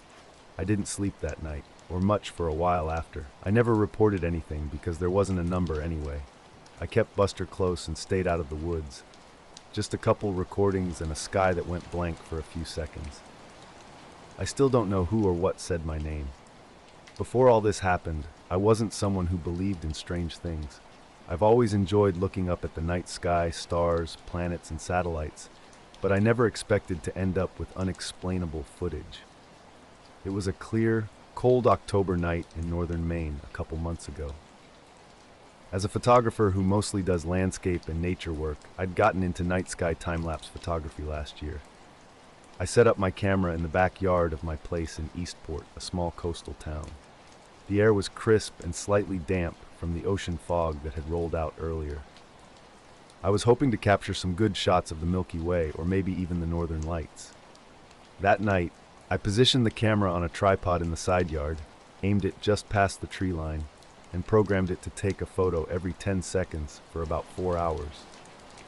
The next morning, I downloaded the images and started creating a time-lapse video. While scrolling through, watching stars slowly move and clouds drifting by, something caught my eye. There was an odd shape in the middle of the frame, oval-like, reminiscent of a balloon or blimp. Initially dark and almost blending into the sky, it slowly began rotating. It moved subtly, almost hovering. I first thought it might be a drone or weather balloon, but then the colors started changing. The shape shifted from deep blue to an eerie green, then to a dull orange, cycling slowly. Stars don't do that, and planetary movements don't involve such color changes. I rushed outside to see if I could spot anything, but the sky appeared completely clear. No unusual lights or shapes were visible. I showed the footage to my friend Lena, a wildlife biologist familiar with drone technology. She suggested it could be a strange camera artifact or something technical, but couldn't definitively explain what I'd captured. Luna, my border collie mix with sharp eyes, was restless that night. We were out in the yard, and the air carried the scent of salt and pine. Every evening for a week now, something strange had been happening in the sky. The camera captured a shape rotating slowly, its colors shifting subtly from pastel to muted tones. Sometimes clockwise, sometimes counterclockwise, unlike the steady eastward drift of the stars around it. I'd checked local weather radar and flight paths, but nothing explained what I was seeing. This particular night, I brought out binoculars and a second camera with a zoom lens, determined to get a better look. Luna curled up beside me as fog rolled off the nearby harbor. Around 11:45 p.m., when the air turned cold, the shape appeared again. Through the binoculars, the object looked blurry, like viewing it through a heat haze. Its colors cycled from deep green to blue to a dull amber. A faint, pulsating glow seemed to breathe with an almost living quality. When I blinked and looked back, it had shifted position slightly, moving with an unnatural smoothness. The zoom camera struggled to capture a clear image. The shape's edges caused strange distortions and pixelation. More unsettling was the feeling that it was watching me just as intently as I was watching it. Luna's ears twitched, alert to sounds beyond my perception. Something was out there, and we both knew it. Here's the rewritten text. The night sky held its secrets, and I was determined to uncover them.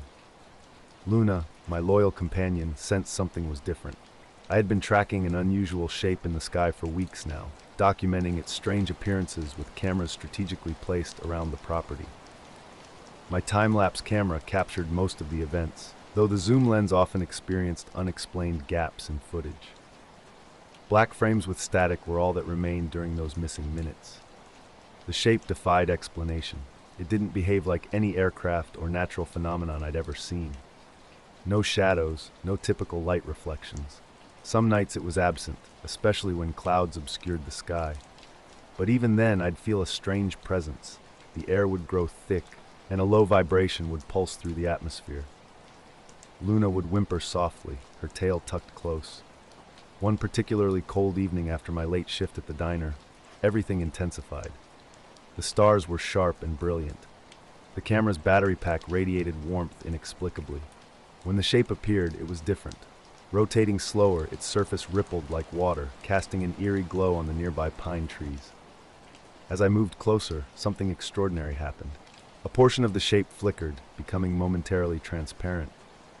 I tried capturing it with my phone, but when I checked the image, nothing remained, just empty blackness where the shape had been moments before. Strange occurrences began multiplying. Streetlights would flicker during its appearances. My phone would randomly lose signal or reboot. Luna grew increasingly anxious, pacing and barking at shadows. One night, a motion sensor by the back door caught a soft movement near the bushes around 2:30 a.m. When I investigated, nothing was there. By morning, the sensor's batteries were completely drained. The time-lapse footage from that night showed the shape briefly before the entire sky went black for about 15 minutes. My dreams became fragmented, swirling images of light, cold wind, and Luna's persistent barking. Something was happening, and I was determined to understand what. Luna won't stop watching the horizon, ears pricked like she's waiting for something to come back. The stars were frozen in place for seconds, then returned to normal. I rubbed my eyes and stared for a long time, unable to explain what I'd seen. No reports on the news, just me and my dog witnessing something strange in the sky. The nights grew heavier, the silence louder. Sometimes I wonder if I was imagining it all. Were the long hours staring up and the loneliness playing tricks on me? But then I see the footage again, the slow rotation, the color shifts, the strange rippling. So here I am, still pointing the camera up, waiting for the shape to appear, hoping to catch something that makes sense. All I have are questions. A restless dog in a sky that keeps hiding secrets I can't quite reach. That morning started differently. I woke up with a pounding headache, blood dripping onto my pillow. At first, I thought maybe I'd hit my head in my sleep. But when I sat up and wiped my face, I noticed weird reddish marks on my right shoulder where my shirt had been riding up. They weren't ordinary burns. Instead, they looked like a precise pattern, a collection of tiny triangles and lines, similar to old geometric puzzles or intricate tattoos. I'd never seen anything like it on a person before. I didn't remember anything strange from the night before. Juno, my dog, had been curled up at the foot of the bed as always. The night had been quiet, with maybe some distant thunder. Standing was difficult. The headache was sharp, and my nose continued bleeding in slow drips. I called for my mom, who arrived quickly, clearly worried. When she pulled back my shirt to examine the marks, I could only say I didn't know what they were. The pattern felt warm, but not painful. It didn't look like a rash, and there was no swelling or blistering. She cleaned me up and took me to the nearby urgent care clinic. The doctor examined me thoroughly, noting the nosebleed and possible dehydration, but nothing fully explained the mysterious marks or my condition.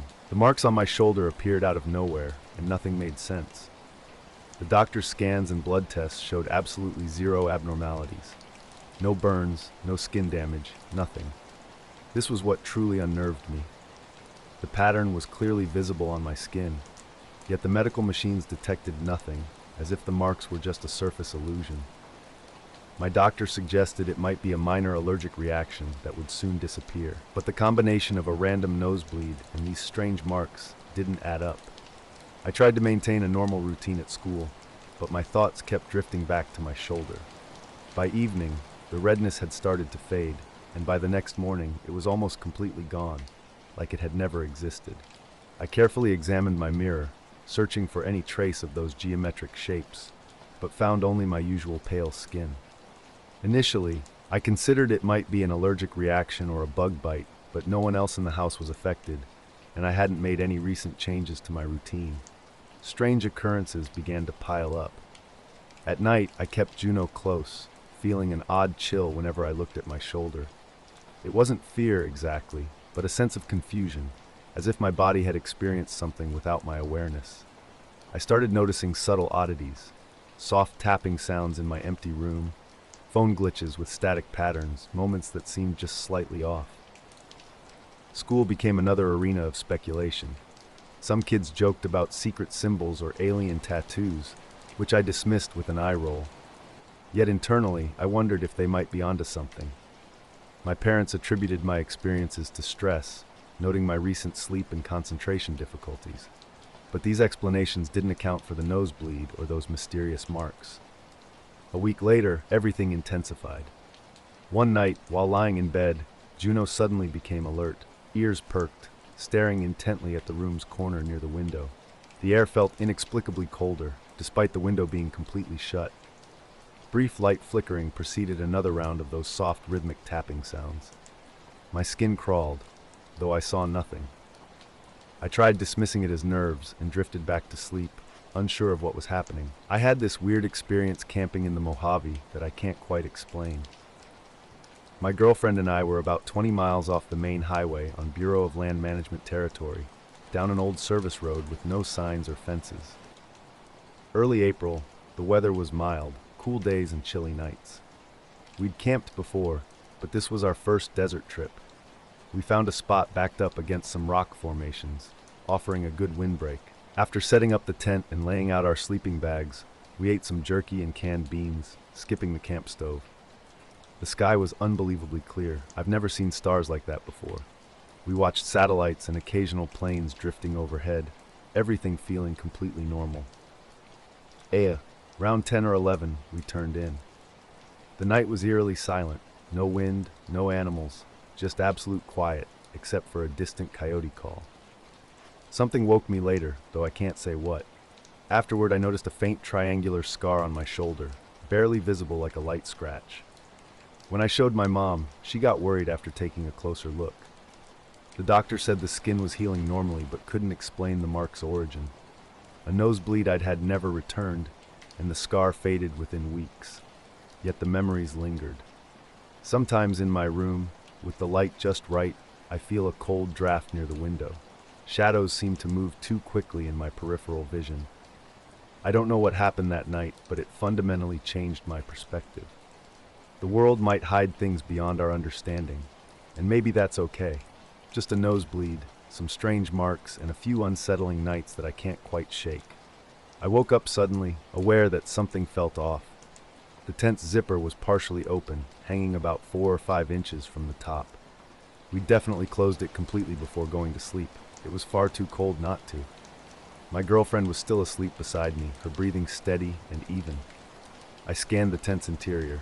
Nothing seemed disturbed. No signs of insects, no rustling, nothing missing. Though I heard no sounds outside, an uneasy feeling crept over me. I felt exposed. Carefully, I leaned forward and zipped the door shut, moving slowly to avoid waking her. Then I sat listening, not exactly scared, but hyper-aware. For about 20 minutes I remained alert. Complete silence surrounded us, that deep, empty quiet you only experience in remote wilderness. Eventually I lay back down and closed my eyes, though sleep eluded me. By the time sunrise arrived, I was already awake. My girlfriend stirred and asked if I had unzipped the tent during the night. I hesitated, first saying no, then admitting I had noticed it open and zipped it back up. She gave me a suspicious look, as if I might be joking. When we stepped outside to prepare breakfast, we both froze. Directly in front of our tent, our bundle of firewood, 8 or 10 sticks in a mesh bag we'd left by the back tire, had been arranged in a perfect, precise ring on the ground. Not stacked for a fire, but laid out in an exact circle. Each piece was equidistant, forming a ring about 3 feet across, centered precisely in front of our tent door. We were certain we hadn't touched the wood. We hadn't planned a fire. The bag hadn't been moved when we went to bed. I remembered stepping over it entering the tent. The sandy gravel ground showed no boot prints or tire tracks. Just these sticks, positioned as if measured by an invisible hand. We stood in stunned silence. The bright daylight felt strange, overshadowed by an eerie stillness. I walked the camp's perimeter, checking everything. Our cooler remained untouched. Our packs were still zipped. I searched for any signs of movement or disturbance. Nothing. No animal tracks, no drag marks. The firewood itself was pristine, clean, dry sticks laid end to end in an impossibly perfect ring. We were camping in the woods, and something felt off. No sounds, no movement, not even a broken twig. My companion, a light sleeper like me, hadn't heard or seen anything either. We both knew we would have noticed something approaching. After standing around for about 10 minutes, trying to make sense of the strange silence, we decided to pack up. No breakfast, no hike. We quickly dismantled the tent, and everything went into the Forerunner. By 9 a.m., we were back on the road. Later that afternoon, back in town, I checked the firewood bag. It was completely empty. We hadn't seen another soul the entire time. No cars passed us going in or out. Nothing else ever came of it. Nothing followed us home. We never went Bay, CK. It was a late Friday night, driving home on a quiet highway through the foothills outside Salem, Oregon.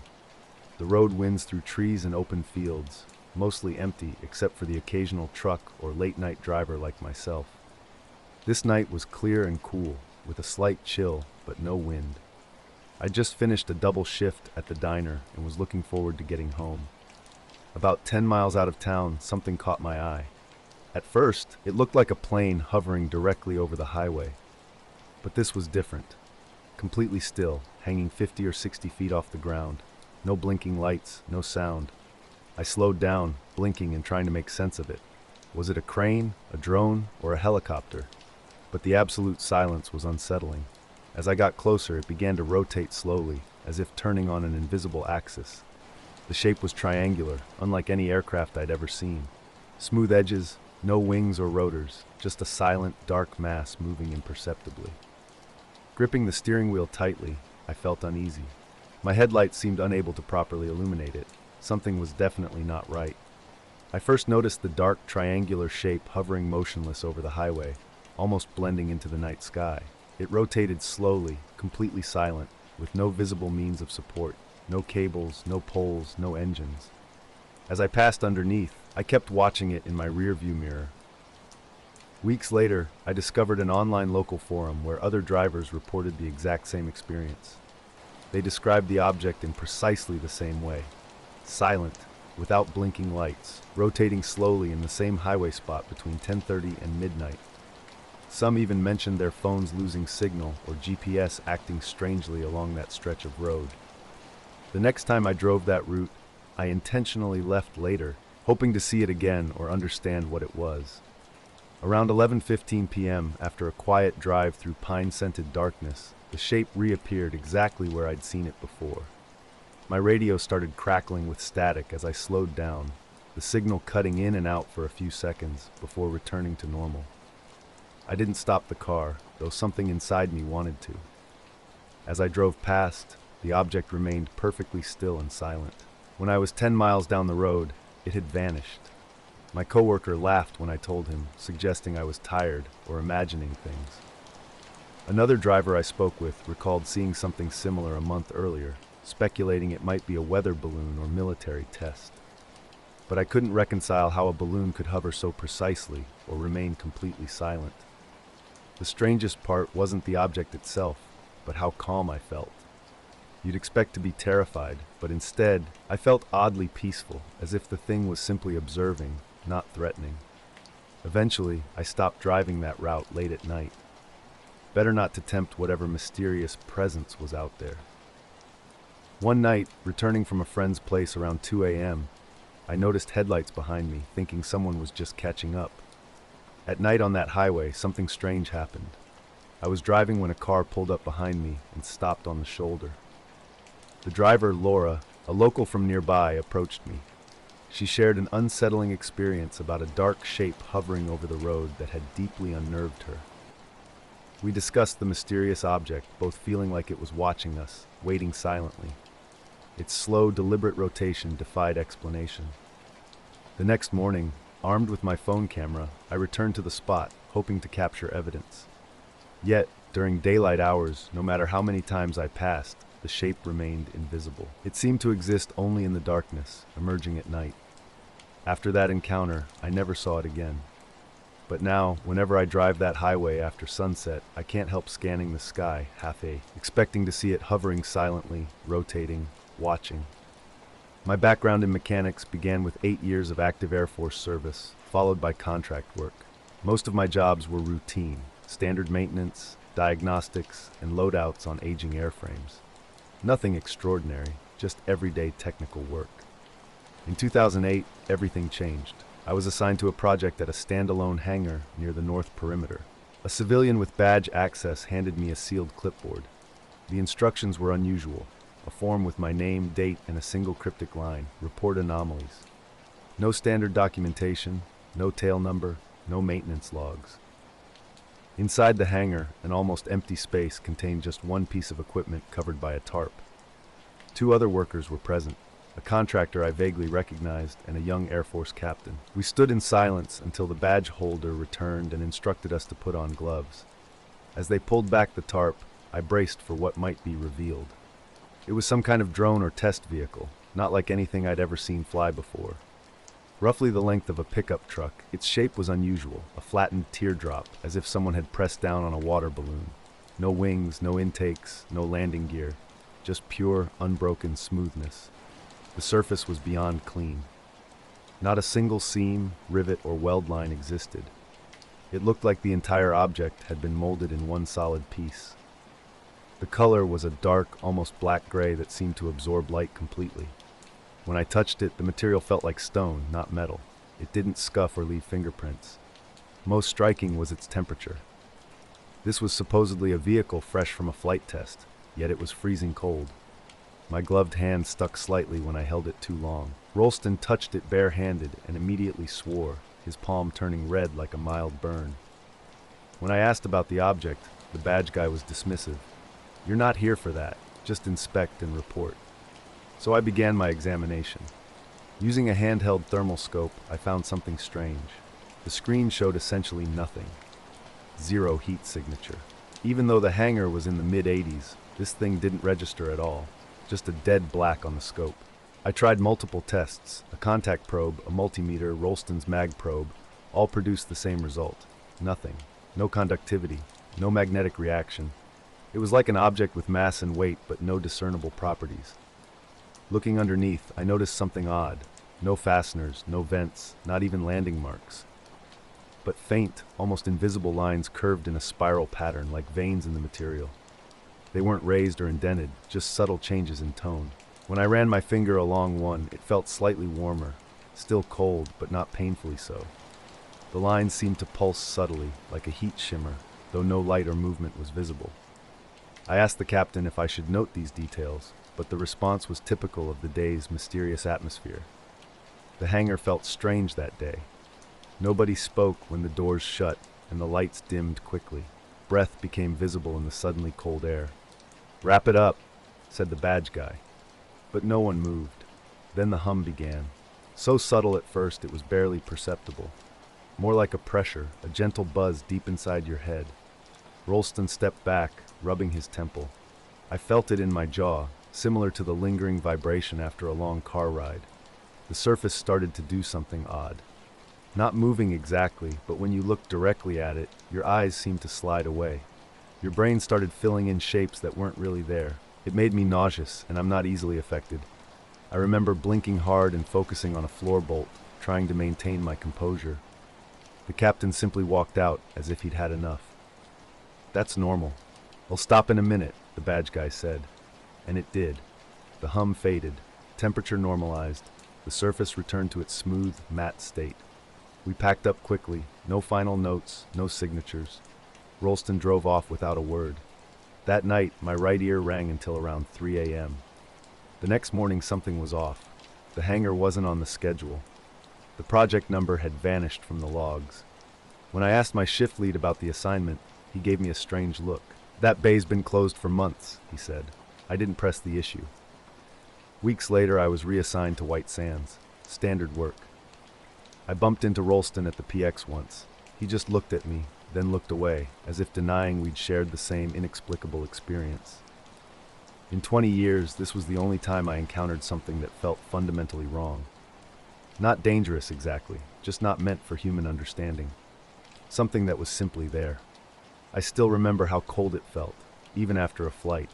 None of it made sense. Nothing did.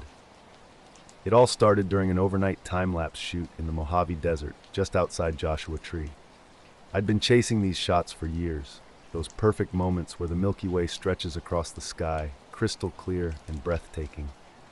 The desert stretched out around me, silent and vast, as night began to fall in early September. The summer heat was giving way to cooler temperatures, and the air hung dry and motionless. I'd arrived just before sunset, loaded down with camera gear, a tripod, Canon 5D, several lenses, and a portable power bank. Jasper, my Australian shepherd with keen amber eyes, padded alongside me. We set up on a small ridge about half a mile from the nearest dirt road, choosing a spot with an unobstructed view of the horizon and the dark, unpolluted sky. I positioned the camera facing northwest, programming a time-lapse to capture the star's movement every 30 seconds. After carefully adjusting the ISO and aperture, I let the camera run. Jasper settled nearby on a blanket, and I prepared for a night of quiet observation. The silence was deeper than I'd anticipated. No wind, no distant vehicle sounds, just absolute stillness. Jasper's ears would occasionally twitch, but he remained relaxed. Around 1:30 a.m., I went to check the equipment. The lens was cool and dry, the battery strong. That's when I noticed something unusual. A tiny pinpoint of light appeared on the horizon, about a mile away. It didn't behave like a typical vehicle or campsite marker. As I focused my binoculars, the light's movement became increasingly bizarre. Instead of smooth motion, it traced geometric shapes, triangles, squares, vertical lines, almost like an intricate, slow-motion light show. Jasper suddenly stood, ears forward, emitting a low, quiet growl. The surrounding desert remained pitch black, stars overhead. Something felt off. The usual desert sounds, crickets, rustling bushes, even the faintest breeze, had vanished completely. Gripping my flashlight, I began walking toward the ridge where the strange light originated, an unsettling sense of isolation growing with each step. The desert silence swallowed everything. Wind barely rustled the dry scrub. My flashlight beam cut through the darkness, but something else was moving out there. A cool white light, unnaturally steady and precise. I reached the ridge and saw it clearly. No blinking, no warmth, just this light tracing repetitive shapes. I waved my flashlight, thinking it might be a drone or someone's prank. Nothing changed. Then it started moving faster, zigzagging in patterns too complex to track. Suddenly, it vanished, just gone. Jasper whimpered beside me. My heart raced as the desert sounds slowly returned. Wind picking up, a distant coyote's yip. Something felt off. Back at my setup, I checked the time-lapse photos. The early shots showed typical star trails over the desert landscape. But at 1:30 a.m., there it was, a pinpoint of light on frame 114, tracing perfect geometric shapes across the horizon. Between frames 134 and 135, it simply disappeared. The shapes were so precise they looked computer-generated. Zooming in revealed a grainy image, but the movement remained clear. No erratic blinking, just steady, deliberate motion that didn't match anything natural. The rest of the images showed nothing. Jasper wouldn't settle. He paced, staring into the darkness like something was coming. As dawn approached and the sky turned pale pink and orange behind distant mountains, I packed up.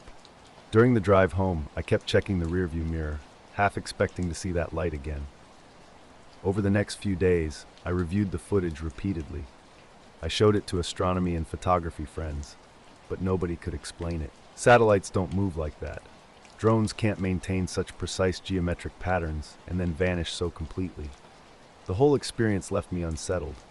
This wasn't a quick sky flash. It moved with an intelligence, mechanical or alive, that felt fundamentally wrong. Something was out there, watching, moving with purpose, and I couldn't shake the feeling that it wasn't from here. Jasper has been on edge lately. Each night he stares intently at the windows and doors, his ears twitching as if detecting something beyond my perception. I find myself scanning the sky more frequently, hoping to catch another glimpse of that mysterious light, but it hasn't reappeared. Back in the late summer of 2017, I was flying a routine training mission out of Minden Regional Airport. Having recently completed my active duty, I was working with a small private flight school, primarily teaching new pilots basic navigation and maneuvers. That particular evening was clear and visibility was excellent. I was in a Cessna 172, performing touch and goes with a student near the controlled airspace's edge. Around 8:30 p.m., an unexpected radio transmission caught me off guard. Unlike the usual communication, this message carried an urgent tone. "Hawkins, this is ground control. Investigate an unidentified aerial object 20-meter northeast. Elevation unknown. Proceed immediately." I double-checked the frequency, wondering if it was a drill or an error. My response was brief. "Ground control. Copy that. Can you clarify the target?" Silence followed, interrupted only by static. The transmission's tone was unusually terse, as if efficiency was paramount. Following protocol, I instructed my student to return to the runway and took off solo, climbing to approximately 7,000 feet and heading northeast. Twilight still illuminated the sky as the sun descended. My radar scope showed nothing unusual, just typical background noise and faint signals from nearby training aircraft. Attempts to contact ground control for updates yielded no response. About 10 minutes into the investigation, a faint glimmer caught my eye just beyond the treetops. This wasn't like any aircraft I'd seen before. No navigation lights, no discernible shape, just a pale, elongated light resembling a stretched star. Banking left for a closer look, I watched the light begin to move. Initially drifting slowly through the darkening sky, it suddenly accelerated with incredible speed, vanishing from sight in mere seconds. Another radar check revealed nothing. No signal, no interference. I maneuvered the plane into a tighter turn, tracking the light's last known path. Suddenly, the radio buzzed again. The job wasn't complicated, but it required patience, making sure the posts were straight and secure. I like working outside, especially on late summer afternoons when the air feels crisp and the light slants golden across the fields.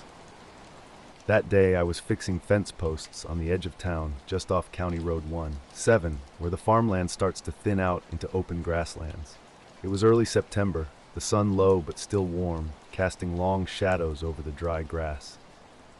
I was alone, except for Charlie, my lean border terrier who mostly stayed close, sniffing the ground or chasing grasshoppers. I'd been pounding the last of the metal posts into the earth for a couple of hours. My mind wandered as I worked, replaying an incident that had haunted me since that night in the sky. It started with a radio transmission, calm but serious. "Object detected. Proceed with caution. Maintain visual contact if possible." I scanned the horizon and suddenly saw the lights. Not just a single light, but a formation. 3 small lights moving in perfect sync about 300 feet apart. They moved deliberately eastward, then abruptly changed direction with a sharp left turn. No normal aircraft could move like that. The acceleration was instant, without the gradual buildup you'd expect from any plane. My little Cessna couldn't match their speed or agility. In a blink, they disappeared. No contrails, no sound, no radar trace. The radio went silent. My instruments started glitching. The altimeter jumped erratically, the compass spun briefly before settling, and the GPS signal dropped out. I called for help, but the frequencies were dead or filled with static. Unsettled, I headed back toward Minden. At the airport, the control tower seemed confused by my delayed return and odd altitude readings. During the debrief, the tower supervisor noted that no other aircraft reported seeing anything. Radar logs showed no unidentified contacts, and ground control denied issuing any orders. Later, I checked the logs myself.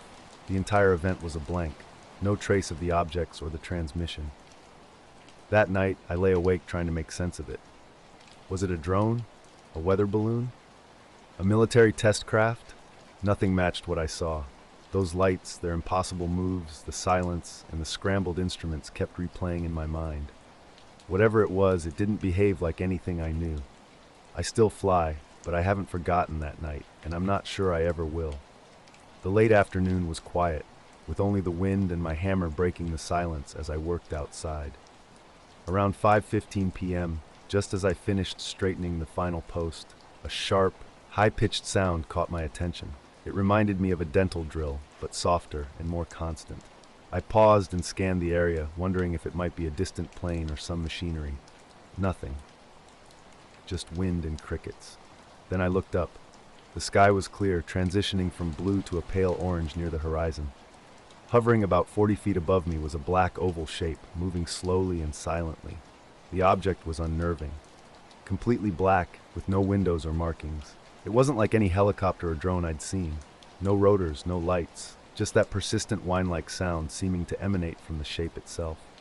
What struck me most was the grass beneath it. As the oval moved, the tall, dry grass swayed in a smooth, uniform wave. It bent precisely under the shape's path, despite there being no breeze. Charlie, my dog, stood frozen, growling low with his ears pinned back. I tried calling him, but he remained transfixed. I felt rooted to the spot, unable to move. The object glided lazily, as if surveying the ground below. It passed directly overhead, close enough for me to see its sharp, matte black edges, so dark it seemed to absorb light. The sound grew louder, then quickly faded as the shape drifted east, disappearing over the fields.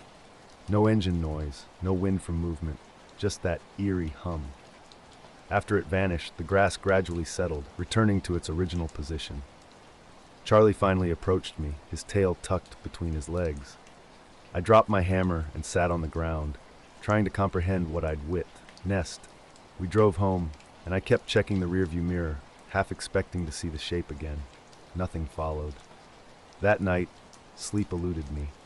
Every time I closed my eyes, the image of that black oval haunted my thoughts. I was a highway patrol officer in northern Nevada for just over a decade, with most shifts being pretty routine. Long, empty roads, occasional speeders and drunk drivers, quiet work with especially long nights. In January 2019, I remember the date clearly because it had snowed that afternoon and we'd handled a rollover just south of Battle Mountain. That night, I was working swing shift and stayed out late finishing paperwork in my cruiser. Around 2:30 a.m., I started heading back to the station, taking a long loop on a service road running parallel to I-80. This road sees barely any use, no street lights, no traffic, just flat sagebrush and a few old fence lines. I drove slowly because of black ice, maybe 45 miles per hour at most. My dash cam was running, standard procedure. The drive was completely unremarkable. No other vehicles, no distant lights, no animals. It was a still, clear night where you can typically see headlights for miles. I remember glancing in my rearview mirror a couple times, seeing only darkness. I arrived at the station just after 3 a.m., parked, and went inside to complete my shift. Nothing seemed out of the ordinary. The following week, during our regular Friday dash cam check, my sergeant asked me to pull up the footage from that Tuesday night since I'd been out latest. As I loaded the file covering 2 to 3 a.m., something caught my eye. Later, I saw a black oval moving silently overhead, the grass bending beneath it, with a strange echo in my ears. I checked local news and forums the next day. No reports of missing planes, drones, or unusual sightings. A few days later, I returned to the site during daylight. Everything looked normal. No damage, no weird marks, fence posts intact. My dog Charlie seemed fine, showing no lasting fear or anxiety. I still can't explain what I witnessed. The silence, the grass movement, the shape itself, it wasn't like anything I'd ever encountered before. Maybe it was an experimental aircraft or drone. Maybe just a trick of light and sound. But something about that moment felt deeply unsettling, like I'd accidentally glimpsed something never meant for human eyes. I was reviewing the dash cam footage from my late night patrol when something unusual caught my attention. 2 small points of light appeared behind my cruiser, barely noticeable at first, but distinctly visible. The footage showed these mysterious headlights at 2:41 a.m. I froze the video, trying to recall that moment. I was certain I hadn't seen any vehicles following me that night, but the recording told a different story. For several minutes, something tracked me from about 100 yards back, maintaining a steady distance without getting closer or falling behind. As I carefully reviewed the next few minutes, the lights remained constant. Checking my side mirrors revealed nothing, just complete darkness. Yet the dash cam clearly captured these persistent lights. At 2:48 a.m., the road curved slightly around an old drainage ditch. a stretch I knew well because of the row of wooden posts where I always cautiously slowed down. In that moment, as I made my typical left turn, the lights behind me mimicked my movement and then suddenly vanished, not gradually fading or passing me, but instantly disappearing, one frame present, the next completely gone. I replayed the segment multiple times, each viewing confirming the same bizarre sequence. The lights had followed me for almost 7 minutes before their abrupt disappearance at that specific bend. The timestamps confirmed my observation, first visible at 24,113 and vanishing at 24,806, while I maintained a steady 43 miles per hour. The scenario seemed impossible. Whatever was behind me would have needed to maintain perfect pace without mirror visibility, then inexplicably disappear. I checked the rear camera, which showed an identical pattern, distant lights appearing and then instantaneously vanishing. Our equipment was reliable. High-mounted cameras with night vision capabilities record continuously. Interior reflections or glare were completely ruled out. When I showed the segment to my sergeant, he offered mundane explanations like a logging truck or hunters, but we both knew the area, fenced off, with no nearby access roads or turnouts. The unexplained lights remained a mystery, defying logical explanation. I was out in my backyard about 10 miles outside of Flagstaff, Arizona, just like I do most clear nights. Amateur astronomy has been my passion for years. Nothing fancy, just a decent telescope and a DSLR camera on a tripod. That night was a dry, cool evening with almost no wind, perfect for stargazing. My border collie Scout was with me, usually more interested in chasing rabbits. But this night, he seemed unusually calm, just lying near my feet. I was testing some new camera settings, trying to capture the Milky Way. After an hour of fiddling, I put the telescope away and decided to just watch the sky with my naked eyes. Around 11:17 p.m., something caught my attention. A really bright light was moving across the sky, roughly west to east. At first, I thought it was a satellite or maybe the International Space Station, but it was moving differently. The light was steady, no blinking, and pretty intense, brighter than any plane or satellite I'd seen before. Later, I found myself obsessing over some strange footage from a previous drive. The car had been serviced just 2 weeks earlier. I kept replaying the video, slowing it down, watching the mirrors, dash, and road. Everything looked normal, except for those lights hanging back in the dark. I asked dispatch to check if any other units were in that area at the same time. Nothing. I checked 911 logs for that night. No calls, no breakdowns, no activity at all on that stretch. The next night, I went back out to the same route. I parked near that bend for a while. Nothing happened. No cars, no lights, just empty road and cold wind. I watched the footage again. No lights behind me at all, not even a distant glow. What stuck with me was how steady those lights were. Never bouncing, never flickering. Just two solid points low to the ground like normal headlights. But they never swayed or changed distance, even over uneven road. I've driven that stretch hundreds of times. If someone was out there with a vehicle, I would have seen them or heard something, but there was nothing. Just those lights following for 7 minutes, then gone. I kept the footage saved in a private folder. I didn't file an incident report. There wasn't anything to report, really. No crime, no damage, just something that doesn't make sense. It never happened again. I'd been stargazing for years when this happened. Something caught my eye, and I grabbed my camera to record it. The light moved with an unnatural smoothness across the sky. No blinking, no sound, just pure, silent motion. Scout lay nearby, occasionally sighing. Through my camera's screen, I watched the light's trajectory. Suddenly, it did something impossible. Mid-flight, it just stopped. Not a gradual slowdown, not a pause, a complete instantaneous halt. For about 5 seconds, it hung motionless in the sky. Then, without warning, it shot straight up. The acceleration was beyond anything I've ever seen, far faster than any aircraft I know. No contrail, no sonic boom, no sound at all. I blinked in disbelief. Scout's ears perked up, but he didn't bark or move. In roughly 2 seconds, the light vanished into the darkness above the stars. I lowered my camera and stared, waiting for something, anything, to reappear. The sky returned to its normal, star-studded state. Later, I reviewed the footage on my laptop. The light's movement was crystal clear. Zooming in revealed nothing. No shape, no wings, no tail. just a bright point moving independently. I considered a drone, but nothing flies that fast or that high without navigation lights or engine noise. Military jets create sound for miles. Rockets and missiles leave trails and create explosions. This had none of those characteristics. I consulted friends at the local airport and the university's astronomy club. They saw nothing. The FAA flight tracker showed no matching flights. The most bizarre aspect was how it stopped and then ascended vertically with zero apparent acceleration. I replayed that moment repeatedly.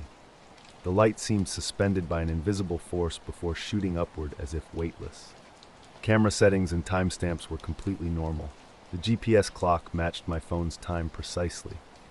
Since that night, Scout's behavior has changed. He refuses to enter the backyard after dark and often stares intently at the sky, as if watching for something unseen. It was a quiet night at Ransom Airfield, just east of town. A tiny place barely marked on any charts, just a grass runway, a metal hangar, and a few Cessnas belonging to crop dusters and hobby pilots who can't afford fancy hangar fees. I'd been working part-time here for years, doing the usual maintenance, fixing alternators, patching plane skins. That night in early October, I was replacing brake pads on Walt Corcoran's Piper Cherokee. The big rolling hangar doors were open, letting in the cold air. A space heater near the workbench provided some warmth, but otherwise it was just me, the plane, and the rhythmic sound of hand tools tapping metal. Around 11:45, I stepped outside to take a leak, walking to the edge of the gravel away from the hangar. The night was colder than expected, probably low 40s, with a crystal clear sky. No clouds, no wind. Orion was just rising over the eastern tree line. That's when I noticed something odd, an unnatural silence. Usually, even out here, you'd hear crickets, owls, or distant trucks on I-55, but not tonight. Suddenly, a bright, silent light appeared. It moved on its own terms, stopping and then vanishing straight up into the sky like it didn't belong here. Not threatening or ominous, just strange.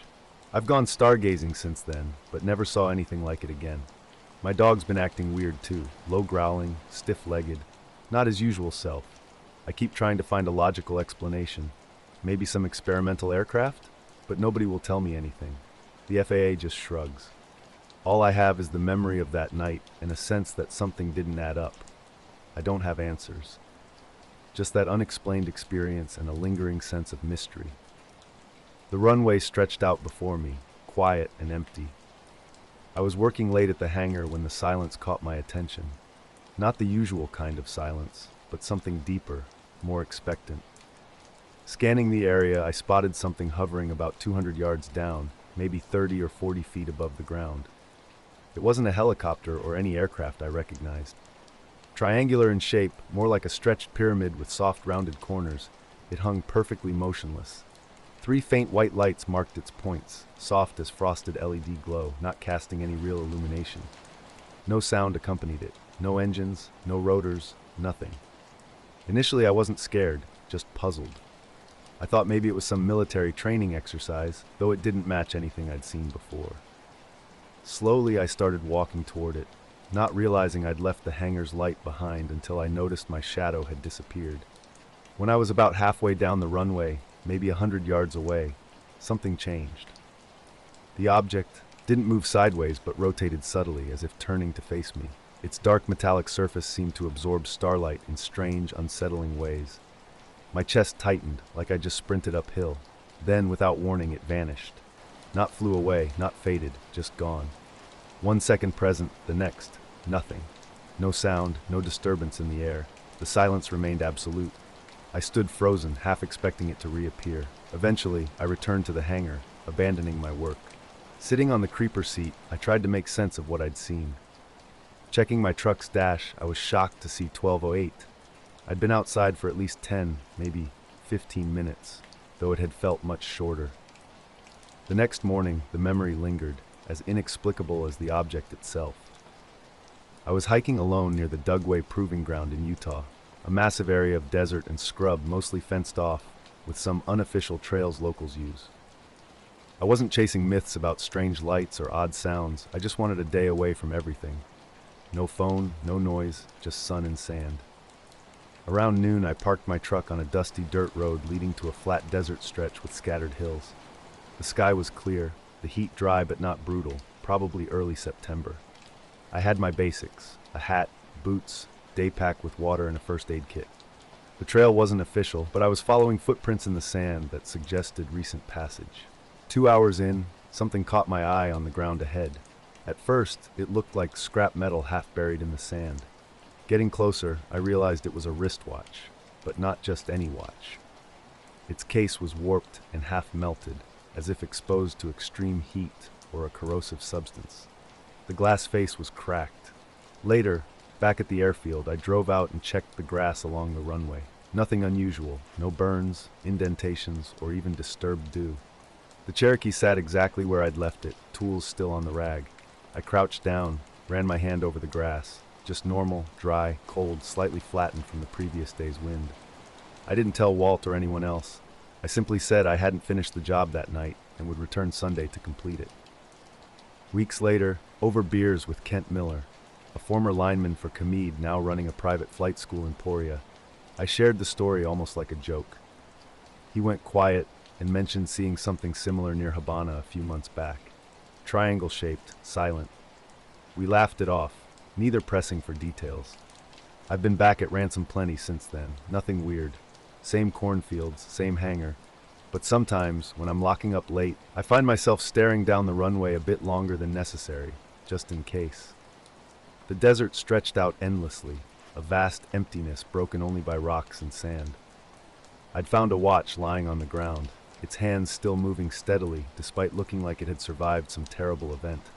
When I picked it up, it felt heavy and oddly warm in my palm.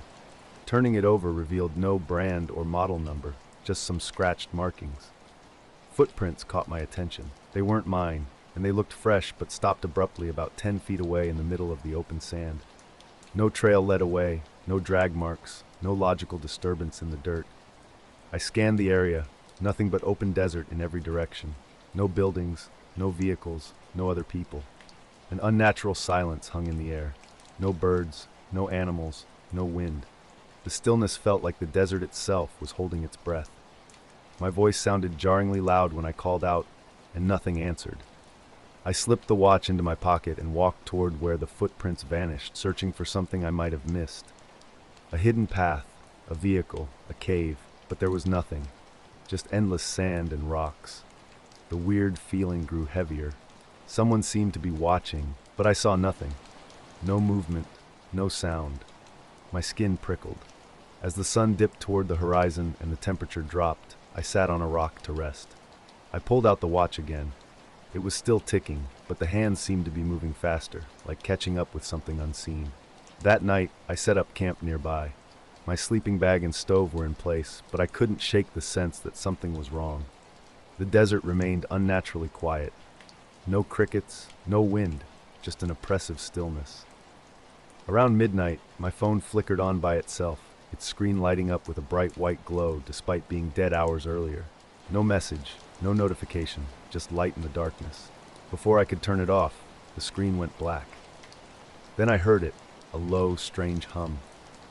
The desert was silent that night, an engine's distant hum rising from the ground beneath me. I stepped out of the tent, heart racing, scanning the surroundings. No movement, no lights, no shadows, just stars and empty landscape. Then, as suddenly as it began, the sound vanished, like someone hit mute. The next morning I packed quickly and retraced my steps. Near where the footprints had ended, something caught my eye. Faint marks in the sand, carefully dragged, leading straight down into the earth. I knelt, tracing the shallow gouges with my fingers. They were fresh, yet inexplicably undisturbed by wind or time. The watch in my pocket felt cooler now, its ticking settling into a steady rhythm. During the drive home, I turned it over repeatedly, wrestling with unanswered questions. How could a watch melt and still function?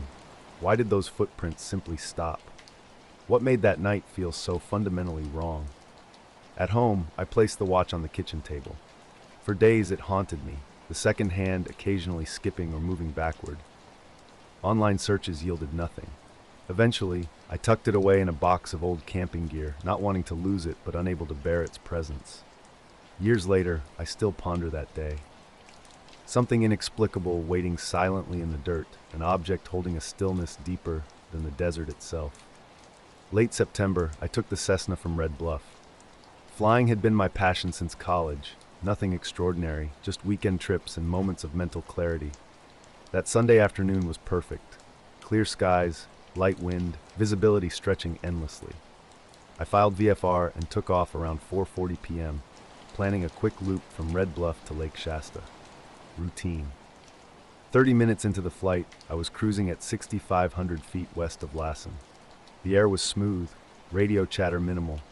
NorCal approach offered little conversation. The sun hung low, casting a soft orange glow beneath the clouds, illuminating the landscape in that magical twilight moment. I was flying late summer when something unusual caught my attention high above me. At first, I thought it was another aircraft, maybe a Baron or Piper Navajo with a narrow fuselage. The sun made details hard to distinguish, but its flight pattern was strange. Instead of passing me, this aircraft was pacing me precisely. When I slowed down to test its behavior, it matched my speed exactly, maintaining a constant distance, around 500 feet higher. No noise came from it, and my own engine drowned out any potential sounds.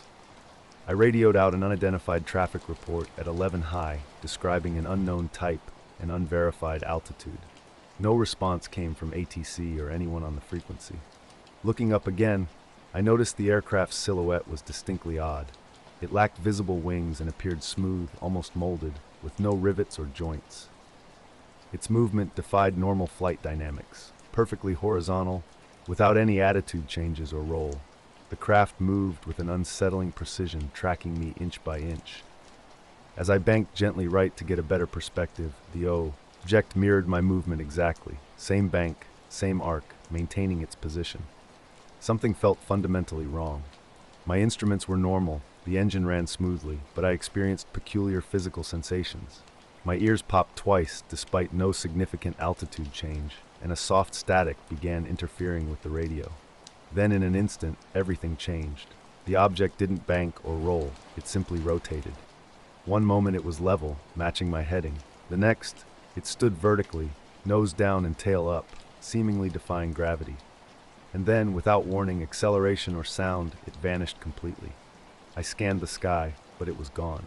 I was flying, making wide circles and even climbing another 300 feet to search for anything unusual. The sky was completely empty, just clouds above an orange sun. No contrail, no reflection, no movement. I radioed in using standard protocol. November 28, Niner Echo. Visual contact with unknown traffic at approximately 16,700 feet, positioned southwest of Lassen. Faded out of sight, no collision risk, continuing VFR. They didn't respond immediately. About 10 seconds later, a different controller asked me to repeat. When I did, they confirmed they had no primary or secondary radar contact in my area besides me. On the way down, I couldn't shake the memory. The movement had been unnatural, impossible by any standard I knew. How it flipped defied aerodynamic logic. I kept checking mirrors, glancing outside windows, expecting something to reappear. I landed around 6:10 p.m., parked, tied down, logged the flight. Everything seemed normal, no mechanical issues. Technically, nothing happened, so I didn't file a report or tell anyone for days. For weeks afterward, every flight became a scanning mission. I kept thinking about how that thing seemed to know exactly where I was, mimicking every turn and speed change. It wasn't flying near me, it was watching. Just past midnight, a soft but urgent knock woke me. When I opened the door, two men stood there. Black suits, dark glasses, expressionless faces like something from a movie. No introductions, just a statement. They needed to check my yard. Half dreaming, I was confused. My yard? Why? Routine inspection, one said calmly but firmly, citing safety concerns. They looked like government types, but no badges, no IDs. Something felt off, but something in their tone suggested arguing wouldn't be wise. I stepped outside, locking the door. The night was cold, fog rolling in from the nearby river. Street lights flickered dimly. The neighborhood was silent, no cars, just distant dog barks. They moved quickly. The fog was thickening, casting a dim, blurry light across my yard. Two men appeared, one staying by the door while the other walked toward the backyard, carefully scanning the area. I tried peeking over the fence, but could only see my old garden, shed, and a few bushes. The man in the yard called me over. "Please stay inside," he said firmly. When I asked why, he simply responded, Standard procedure. I didn't argue. Locking the door, I felt a strange knot forming in my stomach. Near the window, I watched their movements. They pulled out heavy black bags from their coat pockets, the kind forensic teams might use. One of them approached something small near the shed and began wrapping it up silently and methodically. I wanted to call the police, but when I reached for my phone, the screen went black. No signal. Minutes crawled by, each feeling like an eternity. The tension was unbearable. As quietly as they'd arrived, the men in black walked back to the front door. One nodded at me, a gesture that felt almost like a warning. Then they were gone. Strangely, no car was visible when they arrived or when they left. I stepped outside into the cold air, my breath visible. The yard looked completely normal, except for a faint scuff mark near the shed. No footprints, no evidence of what they might have taken. Back inside, I locked the door and tried to make sense of the bizarre encounter. That night, sleep eluded me. The fog outside grew thicker and lingered until dawn. The next day, I thoroughly checked the yard. Nothing seemed missing or out of place, but that mysterious scuff mark remained. I still don't know what they were looking for or why they took it, but a nagging feeling persists. Something else was out there watching. I apologize, but the text you've provided seems to be incomplete or cut off mid-sentence. Could you share the full text that you would like me to rewrite?